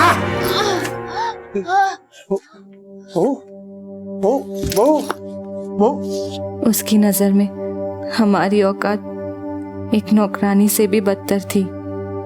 हमारा और कलवा का रिश्ता ऐसे कमरे में सांस लेने जैसा था जहाँ ना कोई रोशनदान था और ना ही किसी रोशनी की उम्मीद। क्या हुआ? बुखार उखार तो नहीं है ना? अरे ये चोट नहीं, रो नहीं, सब ठीक हो जाएगी। दया कब सांत्वना में बदल गई और सांत्वना कब गहरे भरोसे में, पता ही नहीं चला, महसूस ही नहीं हुआ। इस रिश्ते ने कब वो पड़ाव छू लिया जिस मंजिल को हमने कभी ढूंढना ही नहीं चाहा था। हम मानते हैं हमारे रिश्ते का इस समाज में कोई स्थान नहीं है, लेकिन हम अपना जमीन तलाश चुके हैं। देखो, हमको सिर्फ इतना जानना है कि क्या तुम दोनों को पहले से पता था कि कलवा ने ही तुम्हारी बेटी को मारा है? हमें सिर्फ ऐसा लगता था और इसलिए तुम दोनों ने कलवा को मार डाला। नहीं मैडम, हमने उसे नहीं मारा। तो फिर तुम्हारी जीप में उसकी लाश को लोड करके ठिकाने किसने लगाया? ये तो हम नहीं जानते, लेकिन हम सच कह रहे हैं, हमने कलवा को नहीं मारा। हाँ, तुमने नहीं तो इसने मारा होगा। और वैसे भी तुम तो इसको बचाओगे ही। मैडम जी, कलवा जब भी हमें मारता पीटता था तभी यही हमें बचाते थे, लेकिन ना ही कभी हमने उन्हें मारने का सोचा और ना ही मारे।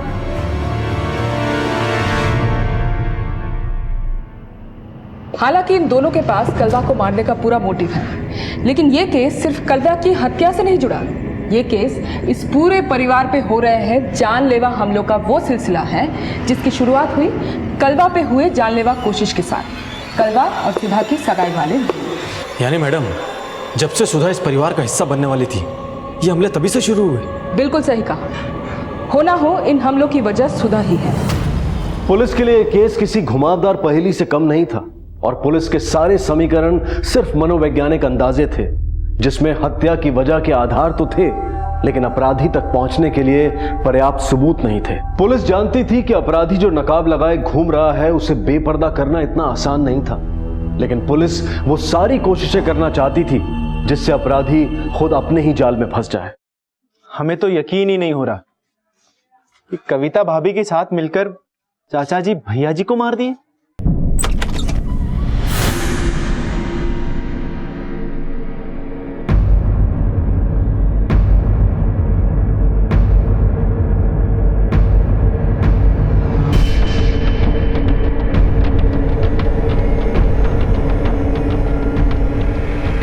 पुलिस ने इसे छोड़ नहीं दिया क्योंकि तुझे पकड़ने आए हैं। मैडम, आपका हुआ? थाने में चल, बताते हैं। चल मैडम लेकिन बताइए तो सही। चल मैडम आपके शक की सुई ले देकर हम पर ही अटक जाती है। तेरी सुई किस पे अटकी हुई है? अपने बाप और कविता पर? क्यों बोलती बंद हो गई? अब नहीं बोलेगा? कोई तीसरा है जो तुम दोनों भाइयों की जान लेना चाहता है? अब नहीं बोलेगा क्योंकि तुझे लगता है वो कातिल पकड़ा गया है और तू सुकून की नींद सो सकता है। क्यों? क्या बोल रहे थे? फिर वही सब बात की भैया को हम नहीं मारे तो कौन मारा। हे भगवान, ये पुलिस कभी हमारा पीछा छोड़ेगी कि नहीं? हमें तो लगता है हमें ना ये बोरिया बिस्तर बांध के यहाँ से निकल जाना चाहिए। हम जितना यहाँ रहेंगे पुलिस हमें चैन से जीने नहीं देगी। लेकिन ऐसे भागेगी तो पुलिस को उल्टा शक होगा। अब उनको चाहे जो भी हो, लेकिन हम तो यहाँ नहीं रहेंगे। तुम सामान बांधो फटाफट।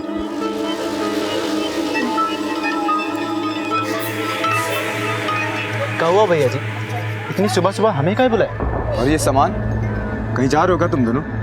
हाँ, हम यहाँ से जा रहे हैं। कहाँ? वो हम एक बार पहुँच जाए फिर फोन पर बात करेंगे तुम दोनों से। तब तक तुम दोनों नजर रखना और पुलिस कुछ पूछे तो कह देना हमें नहीं पता। वो सब ठीक है भैया जी, लेकिन आप चले जाएंगे तो हमरा क्या होगा? हाँ छुट्टन, देखो हम तुमको अकेले नहीं जाने देंगे, हम भी तुम्हारे साथ चलेंगे। नहीं, आप दोनों आओगे तो पुलिस को आप दोनों पर भी शक हो जाएगा। लेकिन तुम्हारे बिना यहाँ। भैया जिद ना करो, 1 घंटे में हमारी बस है और हम निकलते हैं यहाँ से।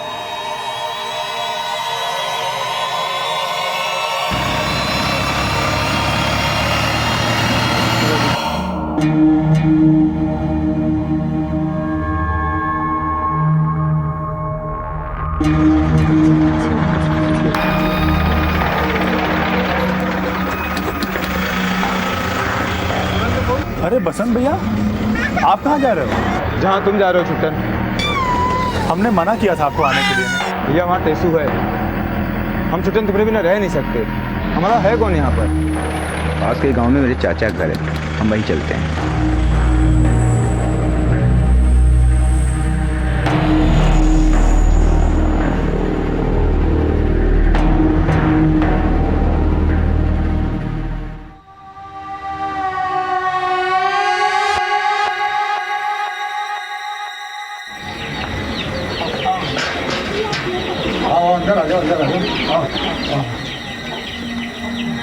ये अभी है मेरे चाचा का घर, थोड़ा गंदा पड़ा हुआ है, काफी दिनों से खाली पड़ा हुआ है ना।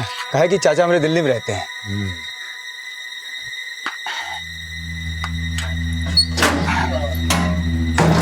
अब तुम लोग आराम करो, मैं कुछ खाने पीने का इंतजाम करता हूँ। हाँ भैया, कुछ ठीक है, चले जाओ। ऐसे ऐसे रखो भैया।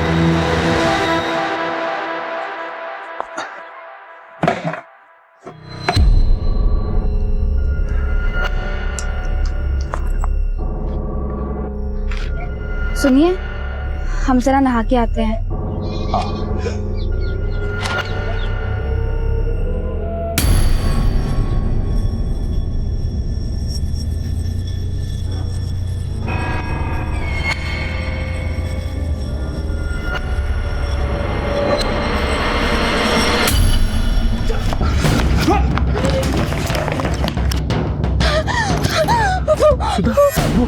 वो पंजब लेके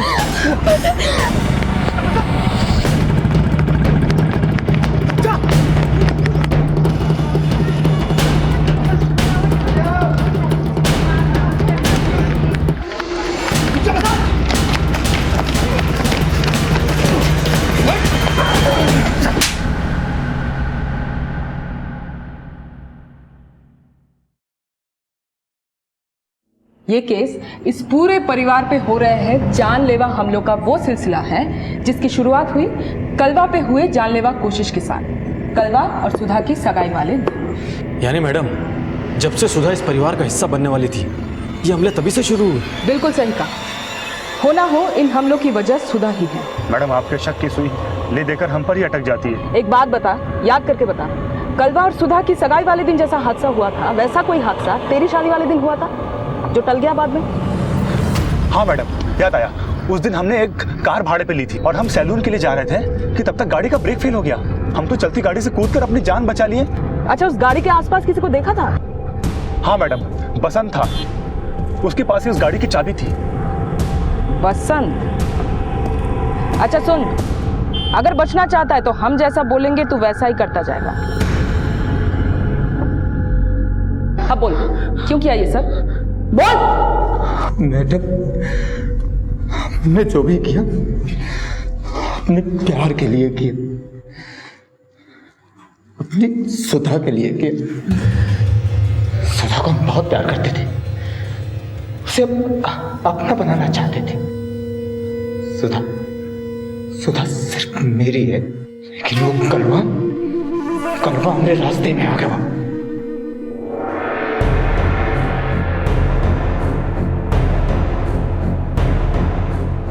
सुधा कलवा को बिल्कुल प्यार नहीं करती थी, लेकिन उसने चालाकी से उसे सगाई तय कर ली। हम ये सहन नहीं कर पाए। सुधा, तुम सिर्फ मेरी हो, मैं तुमसे बहुत प्यार करता हूं। कलवा को अपने बीच में भी नहीं आने देंगे, चाहे कुछ भी हो जाए।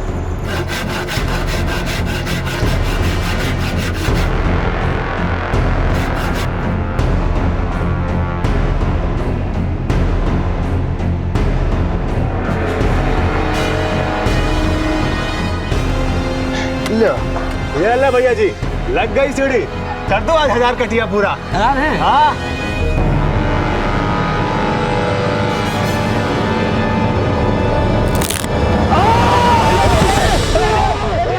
कलवा को मारना चाहते थे, लेकिन वो बच गया। सुधा का सगाई तो टूट गया, लेकिन अब वो छुट्टन हमारे रास्ते का रोड़ा बन गया। हम किसी भी हालत में सुधा को पाने का रास्ता तलाश रहे थे, जहां हम उससे बोल सके, सुधा, हम तुमसे बहुत प्यार करते हैं।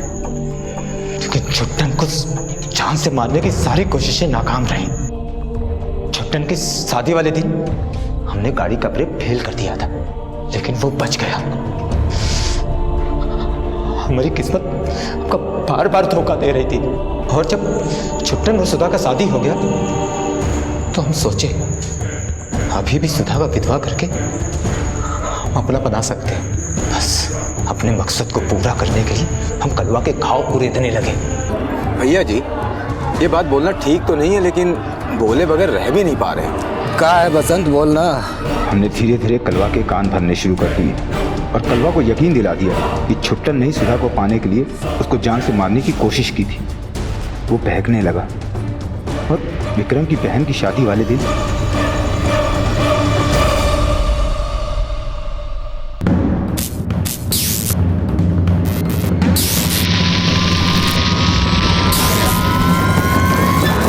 छुट्टन इस बार भी बच गया और हमको जेल हो गई। जेल से आने के बाद हमने देखा कि विक्रम उसको जान से मारने की धमकी दिया। हमने इस मौके का फायदा उठाना चाहा।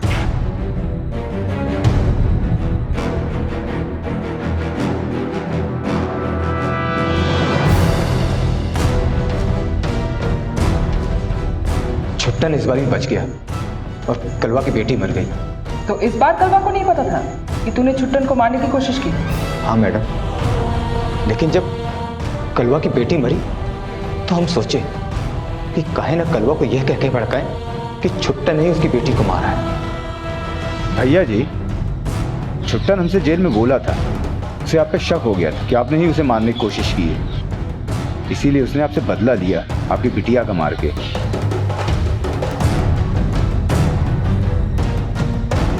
कलवा हमसे कुछ नहीं बोला, शायद तभी से उसे हम पे शक होने लगा था। और जब छुट्टन ने उससे मिलकर अपनी गलतफहमी दूर करने की कोशिश की, तभी वो मेरे पास आया। तुम्हें पूरी दुनिया से छीन कर ले आऊंगा। तुमसे बहुत मोहब्बत करता हूँ, तुम सिर्फ मेरी हो। बसंत, अरे भैया जी, आप हमारी कुटिया में का रे? तो हमारे लिए जान देने की कसम खाता था, तूने हम भी पीठ पर छुरा घोट दिया। ये सब क्या बोल रहे हो भैया जी? क्या कह रहे हैं? हमको सब पता चल गया है। छुट्टन ने नहीं बल्कि तूने हमको जान से मारने की कोशिश की थी। अरे नहीं भैया जी, आपको गलतफहमी हुई होगी। गलतफहमी हुई है? गलतफहमी हुई है?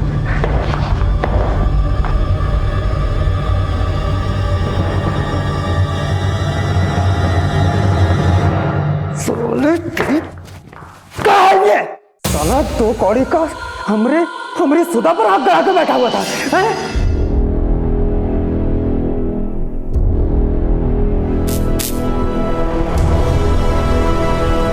मार दिया वो साला क्या प्यार करेगा हमारी सुधा से? सुधा से तो हम प्यार करते थे, इसीलिए कलवा के कत्ल में छुट्टन को फंसाने का सारा प्लान बना लिया। कलवा की जेब से चाबी लेकर देर रात कलवा के घर गए और उसके बाप की गाड़ी की चाबी लेकर बाहर आ गए। सीढ़ी गाड़ी में डाली और सीधा अपने घर लेकर आए और कलवा की लाश को गाड़ी में डालकर इसके बाद कलवा की लाश और सीढ़ी उस खंबा के पास छोड़ा है। तूने जो किया वो प्यार नहीं, पागलपन है। लेके जाओ इसे। चल।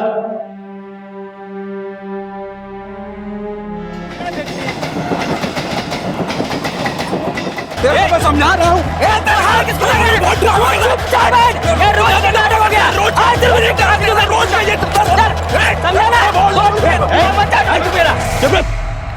रोज दारू पी के लपका कहता है। अरे सर क्यों झगड़ा करते हो डेली दारू पी के? साहब साहब साहब साहब साहब उधर एक आदमी का पैर पड़ा है साहब। कहाँ? साहब उधर है। चलो।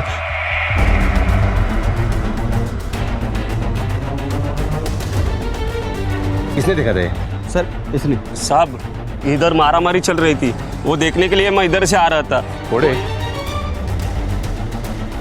बड़े ये तो एक ही पैर है, मुझे लगता है इसके और बॉडी पार्ट ट्रैक के आसपास बिखरे होंगे। एक बार चेक करना पड़ेगा। 21 फरवरी 2014 को मुंबई पुलिस को बोरीवली और कांदीवली के बीच में एक आदमी का कटा हुआ पैर मिला। शरीर के बाकी हिस्सों की जांच पुलिस ने जी जान से शुरू कर दी।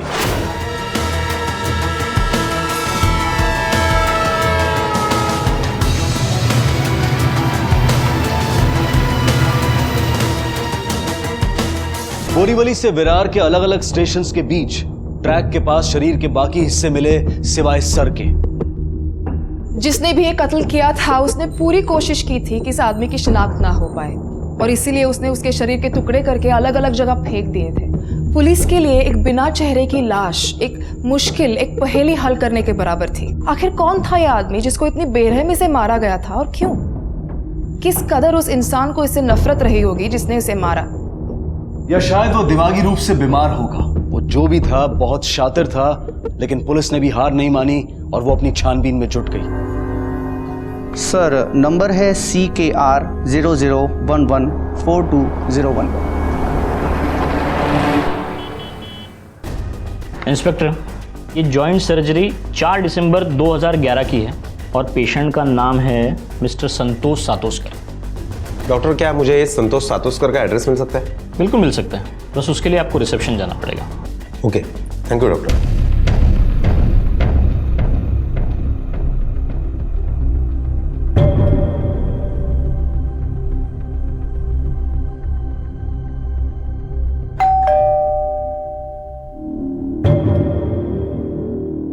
ये किधर रखा है मैंने? लिख पाऊँ। भाई मिर्ची 200 रुपए किलो हो गई है, रोज चीजों के भाव बढ़ रहे हैं। तो मैं क्या करूँ? 200 रुपया हो गया, खाना तो पड़ता ही है ना। लेकिन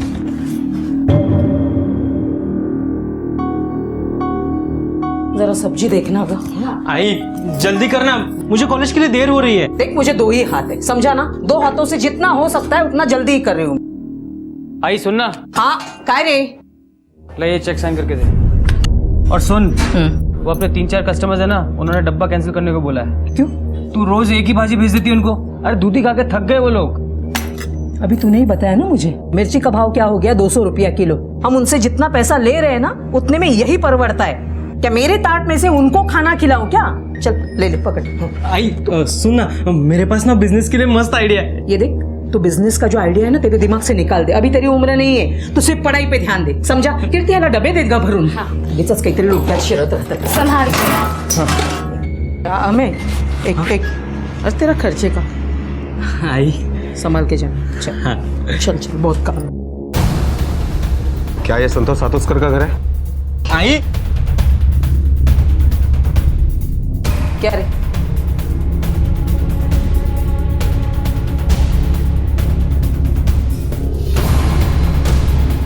जा, तू चिंता मत कर, कॉलेज को देर हो रही है ना तेरे को। जा। हाँ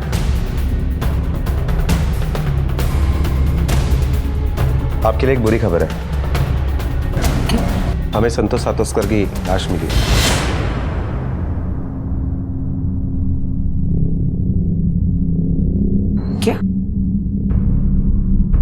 साहब लेकिन उनको मर के अभी 1 साल हो गया है। क्या? हाँ।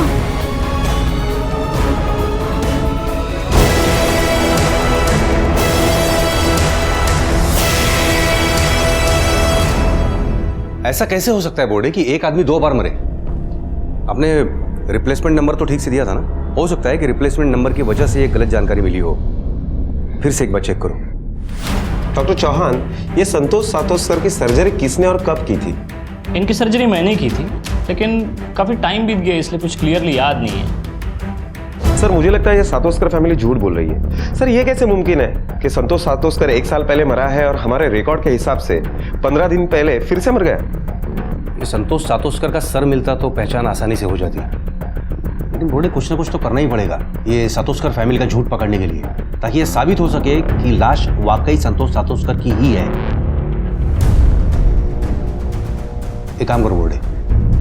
आपके पिताजी क्या काम कर रहे थे? साहब वो वाटर प्रूफिंग का काम करते थे और उन्हें काम की वजह से बहुत घूमना पड़ता था। उस दिन भी वो शहर के बाहर काम से गए हुए थे, रात को आने वाले थे कि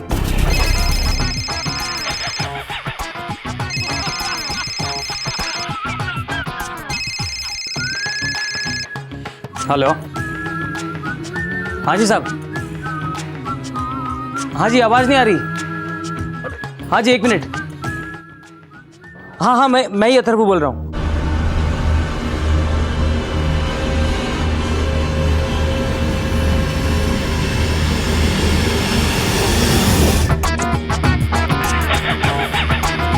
अरे क्या हुआ? अरे टीवी क्यों बंद कर दिया? अरे मेरा फेवरेट प्रोग्राम चल रहा था ना। हाँ। आई क्या? बाबा की ट्रेन का एक्सीडेंट हो गया। क्या?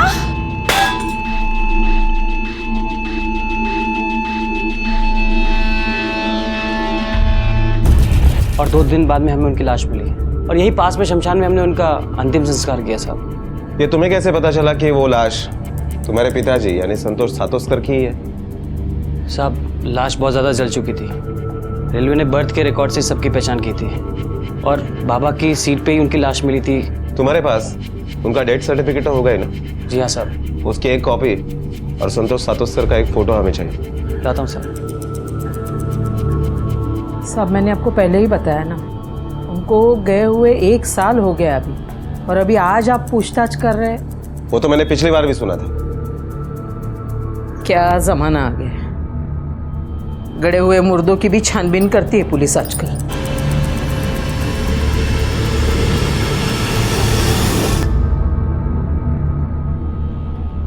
लीजिए साहब, ये उनका फोटो और ये।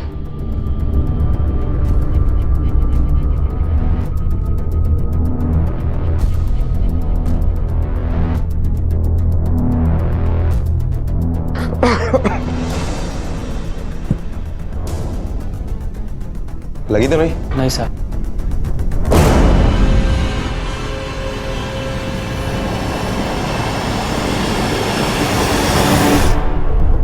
रिका में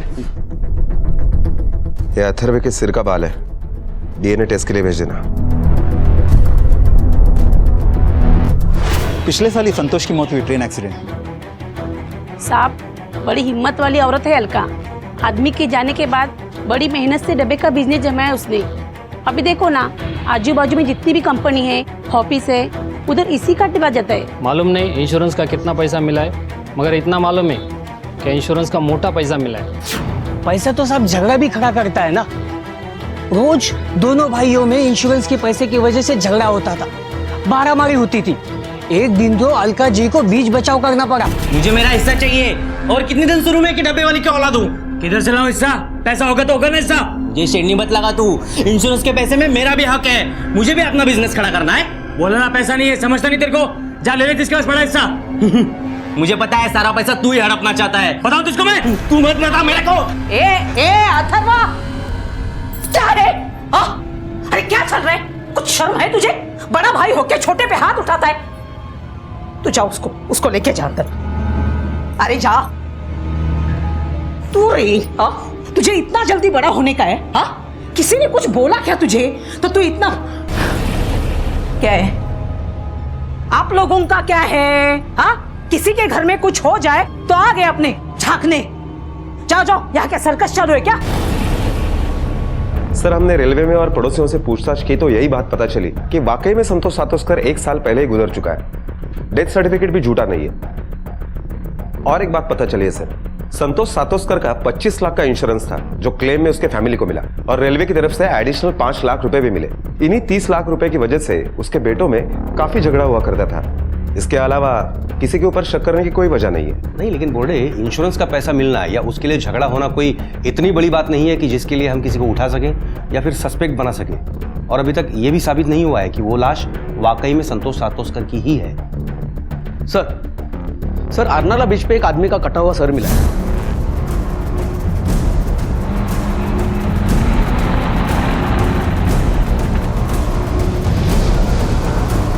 ये सर इसी बॉडी का है जिसके टुकड़े आपको मिले हैं और इसके सर को बार बार जोर जोर से पटक पटक कर इसे मारा गया है और मारने के तकरीबन 4 से 5 घंटे बाद इसके टुकड़े किए गए हैं, वो भी किसी तेज धारीदार चीज से।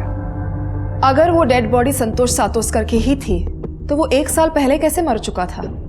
और अगर नहीं तो ये आदमी कौन था? संतोष सातोस्कर के घर वालों पड़ोसियों से की गई पूछताछ को, डेथ सर्टिफिकेट को झुटलाया नहीं जा सकता था। पुलिस की अब सारी उम्मीदें टिकी थीं अथर्वा और डेड बॉडी की डीएनए रिपोर्ट पर, जो अगर उनके हक में आ जाती तो पुलिस की कई मुश्किलें आसान हो सकती थी और वो पुलिस तहकीकात को एक दिशा दे सकती थी। सर डीएनए रिपोर्ट भी आ गई है और डीएनए रिपोर्ट के मुताबिक अथर्वा के डीएनए और डेड बॉडी के डीएनए मैच कर रहे हैं। मतलब लाश संतोष सातोस्कर की ही है। फिर वही बात, एक आदमी 2 बार कैसे मर सकता है? और एक बात पता चली है सर, संतोष सातोस्कर की जो फोटो हमने महाराष्ट्र के सारे पुलिस स्टेशन में मेल करवाई थी, उसका नासिक पुलिस स्टेशन से रिप्लाई आया। उनका कहना है कि सेम इसी शक्ल के आदमी की मिसिंग कंप्लेंट वहां पर दर्ज है, लेकिन उसका नाम संतोष सातोस्कर नहीं है, ललित गायतोंड है। उसी शक्ल का आदमी नासिक में भी था। बोर्डे कंप्लेंट करने वाले को जल्द से जल्द लाश की शिनाख्त के लिए बुलवा लो। इस केस के तार एक नहीं, शायद कई जगह बिखरे हैं। Okay sir.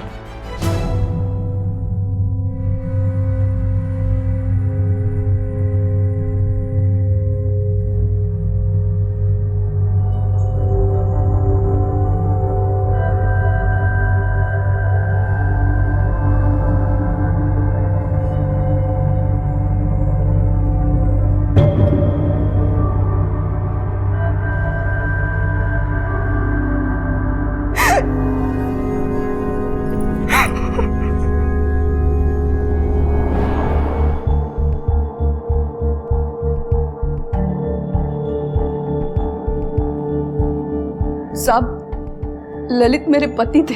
शादी कब हुई थी आप दोनों की? 11 मार्च 2013 को हमने शादी की थी। आप दोनों की पहली बार मुलाकात कब हुई थी? कुछ 1.5 साल पहले। ललित किसी काम के लिए नासिक आए थे तब। उनको मर के अभी 1 साल हो गया है। हम रोज एक दूसरे से मिलने लगे और फिर पता ही नहीं चला कि कब फिर हमने शादी कर ली। मुझे डर था कि ऐसा ही कुछ होने वाला है। मालूम था मतलब? साहब, वो मेरे पहले पति है ना, वो ललित को धमकी देते थे, मार डालेंगे, सबक सिखाएंगे। क्यों मार डालेगा? किस लिए सबक सिखाएगा? साहब, वो ललित से बहुत जलते थे, चिढ़ते थे उनसे, रोज आके ललित के साथ झगड़ा करते थे, झूठा धोखेबाज कहते थे उन्हें। ए भाई आया। ललित गायतोंडे, हाँ पूरा नाम है ना ललित गायतोंडे। अरे क्या देख, तुम ना कावेरी को बेवकूफ बना सकते हो, मुझे नहीं समझा ना? मुझे पता है तू कितना मक्कार आदमी है। ये देख कावेरी, तुम्हें पता नहीं है कितना फ्रॉड आदमी है वो। जैसे भी है मुझे चलेंगे, तुम निकल जाओ यहाँ से। अरे लेकिन तुम बख्श दो हमें, निकल जाओ। चल निकलो। कावेरी, बहुत ज्यादा पट्टी पढ़ाई है ना इसको। देख, तेरी सारी चर्बी मैं उतारूंगा, देख लेना तू। तुमने उसकी पुलिस में कंप्लेंट क्यों नहीं की? साहब, ललित बहुत शरीफ आदमी थे, वो घर का झगड़ा पुलिस में नहीं ले जाना चाहते थे और उनके रियल एस्टेट के काम में भी कुछ टेंशन चल रही थी। उनका बाहर गांव आना जाना लगा रहता था। फिर कुछ दिनों बाद मेरी माँ बीमार पड़ गई। उसके इलाज के लिए पैसे चाहिए थे, उसकी भी बहुत टेंशन थी। इस बार ललित मेरी माँ के इलाज के लिए पैसों का इंतजाम करने ही बाहर निकले थे। मुझे पक्का यकीन है साहब, दुष्यंत ने ही कुछ किया होगा और वो मुझे भी नहीं छोड़ेगा। रियल एस्टेट के काम के लिए वो शहर से बाहर क्यों जाता था और कितना कमा लेता था? सब पैसे का कुछ पक्का नहीं था। शुरू में तो लाखों कमा लेता था, लेकिन फिर काम कम हो गया तो लाखों से 1000 पे आ गया। ललित का काम ठीक नहीं चल रहा था, ललित को बहुत टेंशन थी। ठीक है, आप जा सकती हैं, लेकिन हो सकता है आपको वापस आना पड़े। पवार मैडम, लेके जाइए इन्हें। इनके और दुष्यंत के फ़ोन नंबर्स, बैंक डिटेल्स सब ले लो।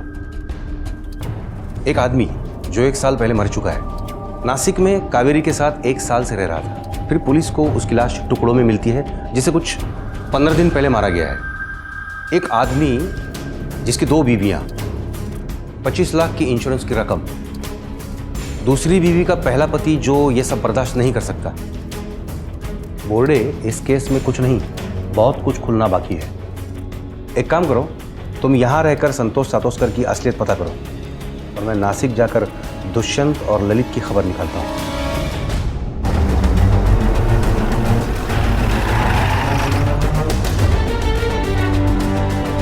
ये दुकान आपकी है? जी हाँ सर। क्या किया था ललित ने? सर वो ललित एक नंबर का फ्रॉड और झूठा आदमी था। उसने मेरा घर तोड़ा, मेरी शादी तोड़ी और सबसे ज्यादा गुस्सा मुझे इस बात का है कि उसने कावेरी को मुझसे छीना। लेकिन सर उसके लिए मैं उसकी जान नहीं ले सकता सर। तुम कैसे कह सकते हो कि वो झूठा और फ्रॉड था?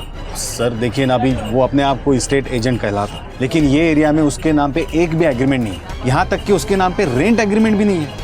वो जो मोबाइल यूज करता था वो भी मेरी बीवी के नाम पे था सर, कावेरी की। और उसने कावेरी को अपने पिछली जिंदगी के बारे में, परिवार के बारे में कभी कुछ पता नहीं लगने दी। मुझे तो पूरा डाउट था सर उसका कोई ना कोई लफड़ा जरूर है।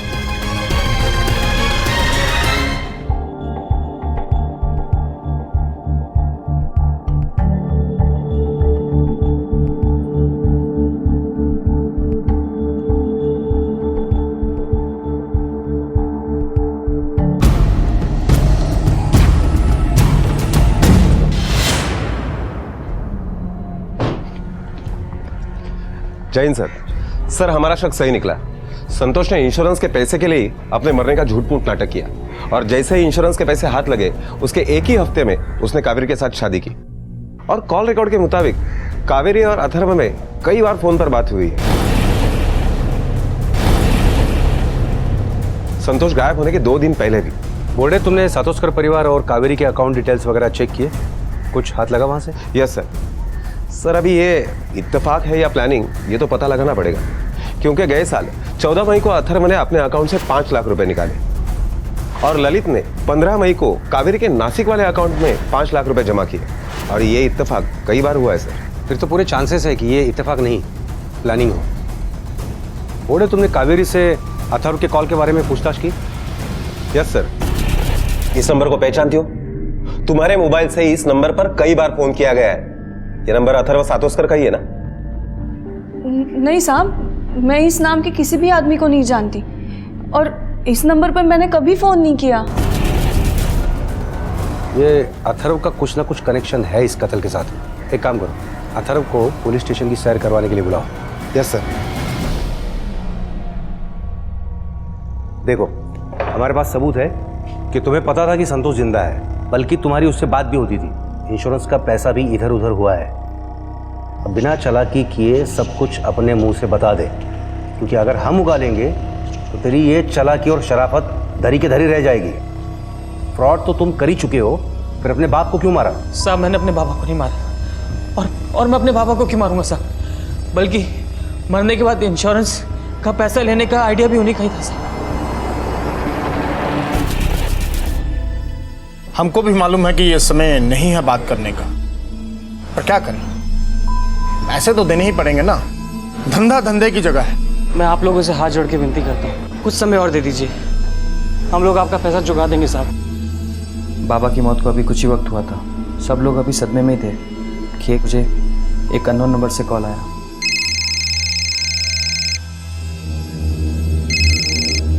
हेलो। हेलो, मेरे पास एक खबर है तुम्हारे बाबा के बारे में।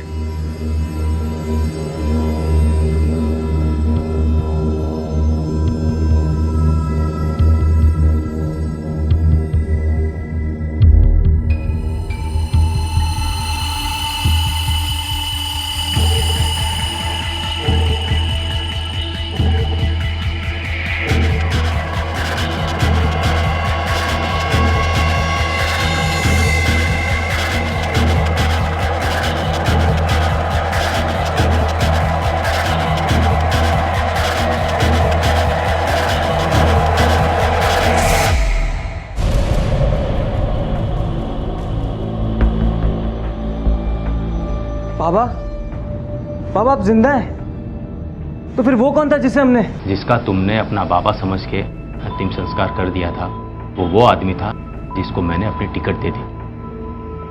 मेरा मुंबई आना कैंसिल हो गया, लेकिन उसको किसी भी हालत में मुंबई पहुंचना था, इसलिए वो मेरी बर्थ पे जाके सो गया। बाबा अगर आप जिंदा थे तो फिर घर पे क्यों नहीं आए? देखो बेटा, मेरे मर जाने में ही सबका फायदा है। पेपर्स में तो मैं वैसे भी मर चुका हूं। अथर्वा बेटा, मेरी एक बात ध्यान से सुनो। देखो, मैंने अपनी 25 लाख की लाइफ इंश्योरेंस की पॉलिसी निकलवाई थी। अलका और तुम दोनों जाके उस पर क्लेम करो और हम दोनों वो पैसा आधा आधा बांट लेंगे।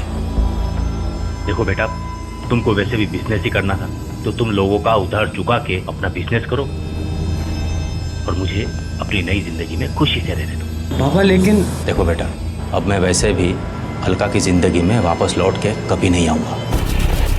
साहब, मुझे बाबा की बात सुनकर बिल्कुल अच्छा नहीं लगा। बाबा किसी भी हालत में वापस लौटने को तैयार नहीं थे, और फिर मुझे भी बिजनेस के लिए पैसे की ज़रूरत थी। बस इसी लालच में मैंने बाबा को हाँ कर दिया। आई बहुत ज़्यादा टूट चुकी थी। ऐसा लगता था कि उन्होंने अपनी जीने की उम्मीद ही छोड़ दी है। कभी कभी तो लगता था कि उन्हें सच बता दूं कि बाबा जिंदा है, मगर मेरे लालच ने मुझे हमेशा रोक लिया। और फिर मैंने हर महीने आई से चेक पे साइन करवाना शुरू कर दिए और बाबा को उनको हिस्सा देता रहा। आई, वो मैं क्या कहता ना कि इंश्योरेंस का पैसा तेरे अकाउंट में ट्रांसफ़र हो चुका है, तो बाबा को जिन लोगों को पैसा देने का ना, हम उनको पैसा दे के नक्की करते हैं, वरना बाबा के जाने के बाद भी लोग उन्हें गालियाँ और ताना देंगे।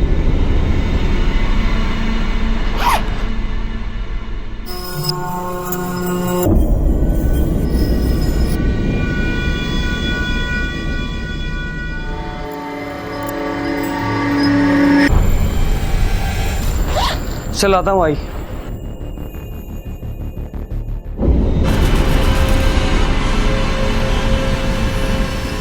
अपना हिस्सा लेने के बाद बाबा का कुछ पता नहीं था, और पिछले कुछ महीनों से बाबा फिर से पैसे मांगने लगे, बल्कि पिछले महीने से तो हर दूसरे तीसरे दिन पैसे की डिमांड करने लगे। अब आप ही बताइए, मैं कहाँ से लाता इतने पैसे? इसलिए मुझे बाबा को साफ बोलना ही पड़ा। बाबा, 12 लाख से ज्यादा दे चुका हूं अब तक आपको, कहां से लाऊं रोज पैसा? अभी 3 दिन पहले ही आपको पैसा दिया था, और ये क्या है कि हर दूसरे तीसरे दिन आप मुंबई आ जाते हैं। किसी ने देख लिया ना तो जेल की हवा खाना। फिर मुझे मत सिखा जेल की हवा। अगर मैं जेल गया ना तो साथ में तू भी जाएगा, क्योंकि तू मेरा इंश्योरेंस का पैसा खा के बैठा है, समझा? जेल की हवा। एक और बात, मुझे अभी के अभी 50,000 चाहिए अर्जेंट। मैं यहाँ से हिलूंगा नहीं जब तक पैसा नहीं मिलेगा। अब तुझे क्या करना है, कैसे करना है, मैं नहीं जानता, मुझे पैसा चाहिए अभी अभी, बस। ठीक है, फिर मुझे 1 रात की मोहलत दीजिए। बड़ी रकम है, जमा करने में टाइम लगेगा, तब तक आप हमारे गोडाउन में रहिए। 1 रात मतलब सिर्फ 1 रात, याद रखना। मैं बहुत डर गया था साहब। अगले दिन ही मैंने आई से चेक पे साइन करवाए, बैंक जाके पैसा निकाला और गोडाउन पहुंच गया। बाबा,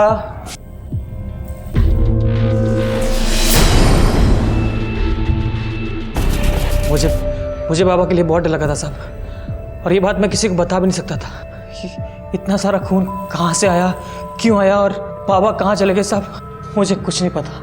मैंने कुछ नहीं किया साहब, मुझे कुछ नहीं मालूम। तुमने तुम्हारे बाप का कत्ल किया है या नहीं, इस बात का पता हम लगा ही लेंगे, लेकिन तुमने उसके साथ मिलकर जो फ्रॉड किया है उसकी सजा तुम्हें जरूर मिलेगी। चल अब ये बता कि तेरा गोडाउन कहाँ पे है?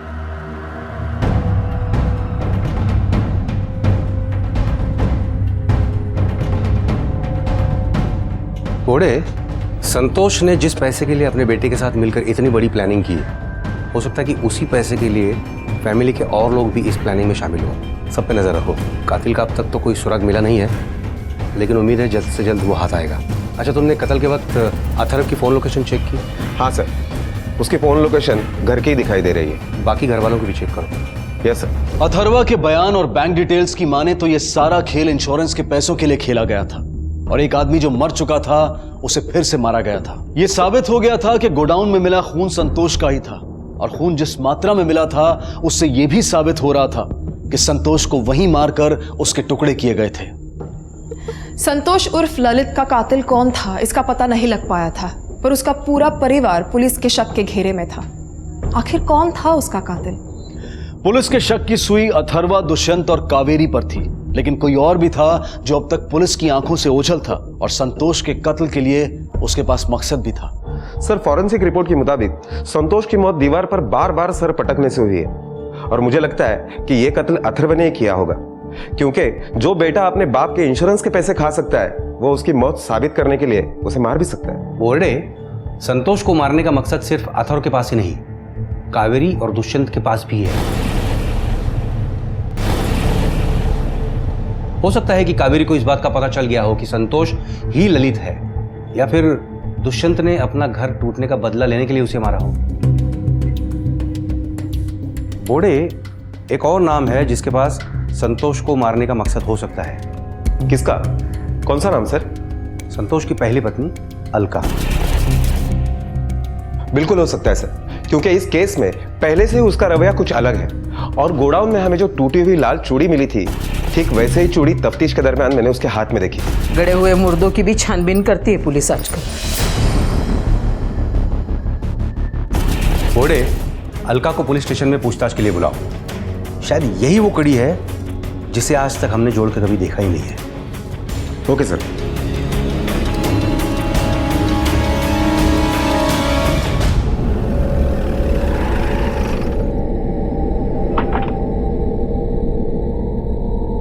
सर, ये वही रजिस्ट्रेशन की फाइल है, इसके अंदर।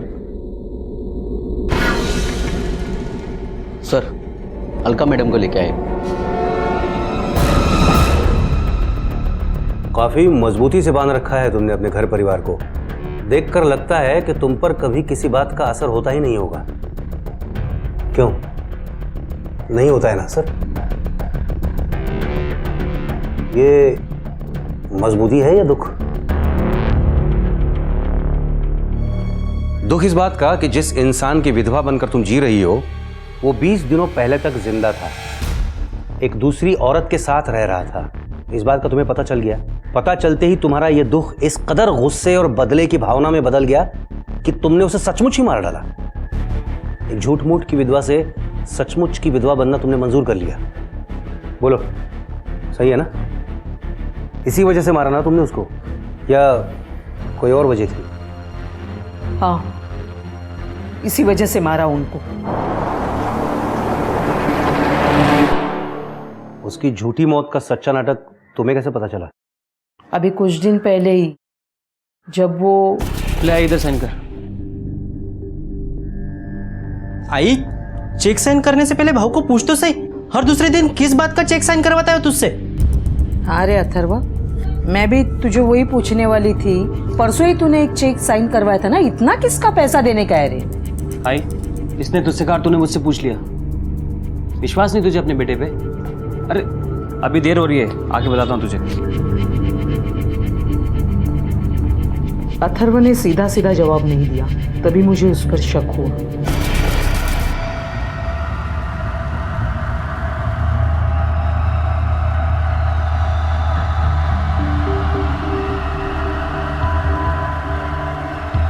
हाँ, अच्छा अच्छा, ठीक है ठीक है ठीक है।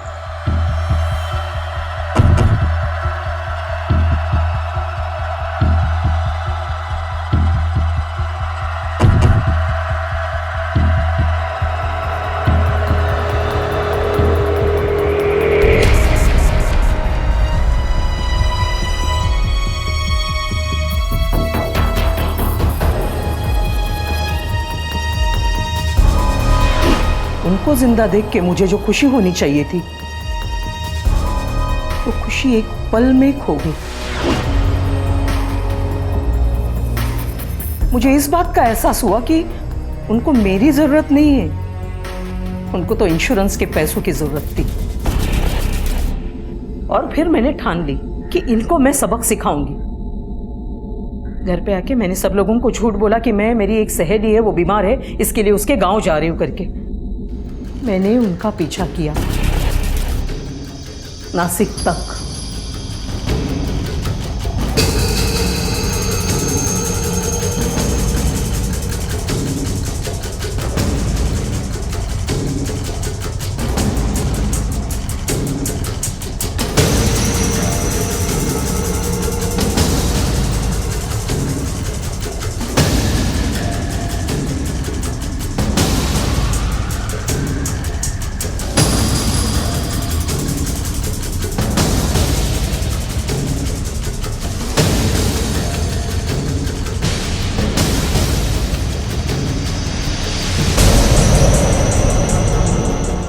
वहां जाके देखा तो वो किसी और औरत के साथ रहते हैं।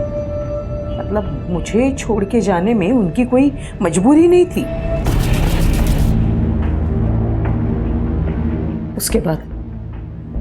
उसके बाद मैंने अथर्व के चेक साइन करवाने का इंतजार किया। 2 ही दिन में उसने मेरे से चेक साइन करवाया।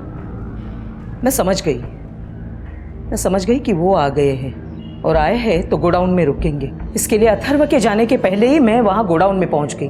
जैसे ही अथर्व वहां से निकल गया, मैं अंदर गई तो वो बहुत हैरान हो गए मुझे वहां देखकर। मैंने उनके साथ बात करने की कोशिश की। मैं बात कर रही थी लेकिन वो कुछ सुनना नहीं चाहते थे। फिर हमारी बात बहस तक पहुंची, हमारा झगड़ा शुरू हुआ और मैं गुस्से से बहुत पागल हो गई थी। मैंने गुस्से में आकर फिर उनको मारा, उनको मैंने काट दिया और फिर उनके टुकड़े करके मैंने फेंक दिए। कैसे मारा तुमने उसको? मतलब किस चीज से मारा? वही गोडाउन में एक ऐसा डंडा पड़ा हुआ था, मैंने उससे मारा। और टुकड़े कहाँ फेंके? रेल की पटरी पे।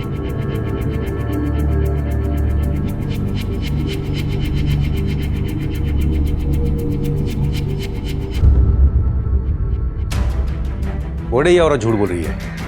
फॉरेंसिक रिपोर्ट क्या कहता है कि मौत किस वजह से हुई थी? दीवार पर बार बार सर पटकने की वजह से। और ये औरत कह रही है कि सर पे डंडा मारने की वजह से मौत हुई है। इंसान के टुकड़े करने के लिए चाकू नहीं, चॉपर चाहिए और साथ में ताकत भी। अब चाहे जितने टुकड़े करने के बाद डेड बॉडी का कुछ तो वजन होता ही है ना। इस औरत ने अकेले कैसे मैनेज किया होगा ये सब, और वो भी 10 स्टेशन के बीच फेंकने के लिए? झूठ बोल रही है ये, किसी को बचाने के लिए।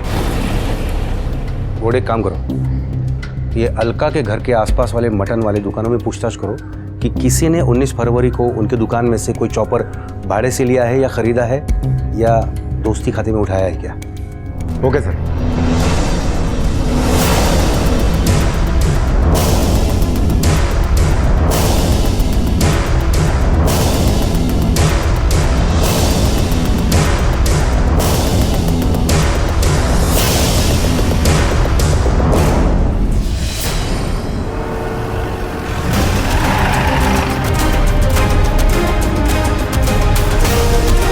कहाँ घर जा रहा है?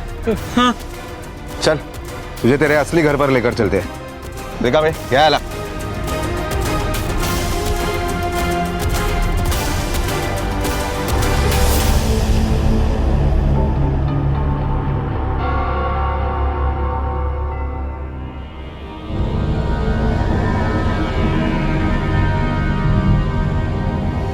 ठीक से पहचानो, ये वही था ना जिसने तुमसे चॉपर खरीदा था? हाँ साहब, ये वही है साहब।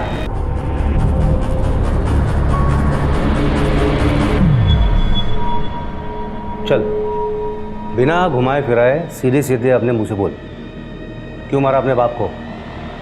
क्योंकि उन्होंने मेरे आई को धोखा दिया। मैंने अपने आई को देखा है रात रात भर बाबा के यादों में रोते हुए। तुझे पता कैसे चला कि वो जिंदा है? उस दिन मेरे दोस्त के घर में पार्टी थी, बहुत सारे मेहमान आने वाले थे। खाना खाने के लिए बर्तन चाहिए थे, इसलिए मैं गोडाउन में गया बर्तन लाने के लिए, तब मैंने वहाँ पे बाबा को देखा।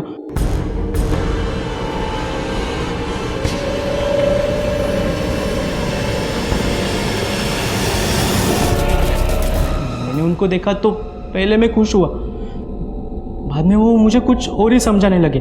हमें बेटा देखो, मेरी बात सुनो। अब तुमको पैसा चाहिए ना, मैं दूंगा ना, बहुत पैसा दूंगा, पर किसी को ये मत बोलना कि मैं जिंदा हूँ, अपनी आई को भी नहीं। देख बेटा, मैं एक दूसरी जिंदगी जी रहा हूँ बड़ी शांति से, और मैं उधर बहुत खुश हूँ। मगर मेरी आई खुश नहीं है ना, आपने मेरी आई को धोखा दिया, क्यों? जब उन्होंने मुझे कहा कि उन्होंने दूसरी शादी की है और आई को छोड़ के वो वहाँ बहुत खुश है, तो मुझे बहुत गुस्सा आया।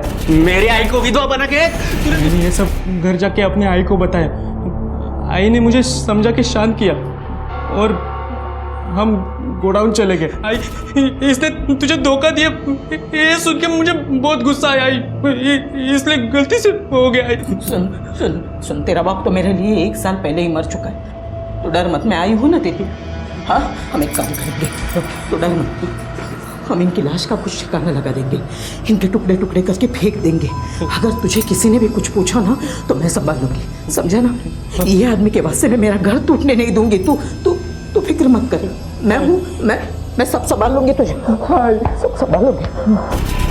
मैंने अपने एरिया के मटन वाले से मटन काटने का चॉपर लिया। मैंने अपना फोन घर पे ही रखा था ताकि किसी को मेरे ऊपर शक न हो जाए।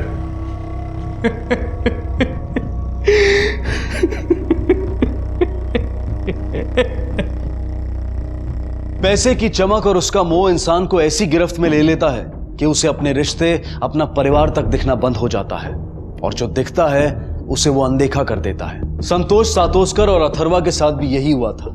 संतोष ने अपनी मौत का झूठ किसी मजबूरी में आकर नहीं बोला था, बस उस 25 लाख ने उसकी अकल पर पत्थर डाल दिए थे और उसकी जान भी ले ली, क्योंकि संतोष ने पैसे का मोह नहीं छोड़ा और अपने ही बेटे अमय को कातिल और अपनी पत्नी अलका को अपराधी और जीते जी एक विधवा की जिंदगी जीने के लिए छोड़ दिया। और दूसरे तरफ थी कावेरी, जो एक नरक से निकलकर एक झूठे मक्कार आदमी के साथ हंसी खुशी जिंदगी जीने के सपने देख रही थी। उसने कभी जानने की कोशिश भी नहीं की कि यह आदमी कौन है, कहां से आया है, जिसकी उसको सजा भी मिली। ऐसा जरूरी नहीं है कि जो आसान लगे वो आसान हो, सही हो। इंसान को जरूरत है अपने आप को भटकने से बचाने की, जिसकी लापरवाही अथर्वा ने बरती थी। अगर अथर्वा संतोष का सच अपने घर में बता देता तो इतने हादसे, इतनी जिंदगियां बर्बाद होने से बच सकती थी। पैसा जो आपकी मेहनत, आपके हक का ना हो, वो जिस रास्ते आता है उस रास्ते जाता भी है। अथर्वा को संतोष के साथ मिलकर फ्रॉड करने के लिए, अमय को संतोष के कत्ल के लिए और सबूत मिटाने के लिए, और अलका को भी सबूत मिटाने के लिए सजा हुई। आज क्राइम पेट्रोल के इस एपिसोड में मेरा साथ दिया जानी मानी अभिनेत्री राधिका आप्टे ने। तो राधिका, आप क्राइम पेट्रोल के दर्शकों को अपनी फिल्म फोबिया के बारे में और अपने किरदार के बारे में कुछ बताइए। जरूर। 27 मई को मेरी फिल्म फोबिया रिलीज हो रही है, जो कहानी है महक की। आत्मनिर्भर, आत्मसम्मान, आत्मविश्वास से भरपूर महक के साथ एक हादसा हो जाता है। वो हादसा उसके दिमाग पर इतनी गहरी चोट कर देता है कि वो हादसे के बाद वो घर में और घर के बाहर असुरक्षित महसूस करती है। वो डरती है, घर में और घर के बाहर भी। फोबिया का मूल आधार लड़कियों की असुरक्षा और उनके साथ होने वाले हादसे हैं। ये हादसे उनके व्यक्तित्व और जिंदगी को हिला कर रख देते हैं। क्या है महक का डर और क्या सच है उसके डर के पीछे, ये सारे राज तो आपको फिल्म देखने के बाद ही पता चलेंगे। और मैं उम्मीद करती हूँ कि आप सबको मेरी फिल्म फोबिया बहुत पसंद आएगी। आई एम श्योर सभी दर्शकों को आपकी ये फिल्म जरूर पसंद आएगी।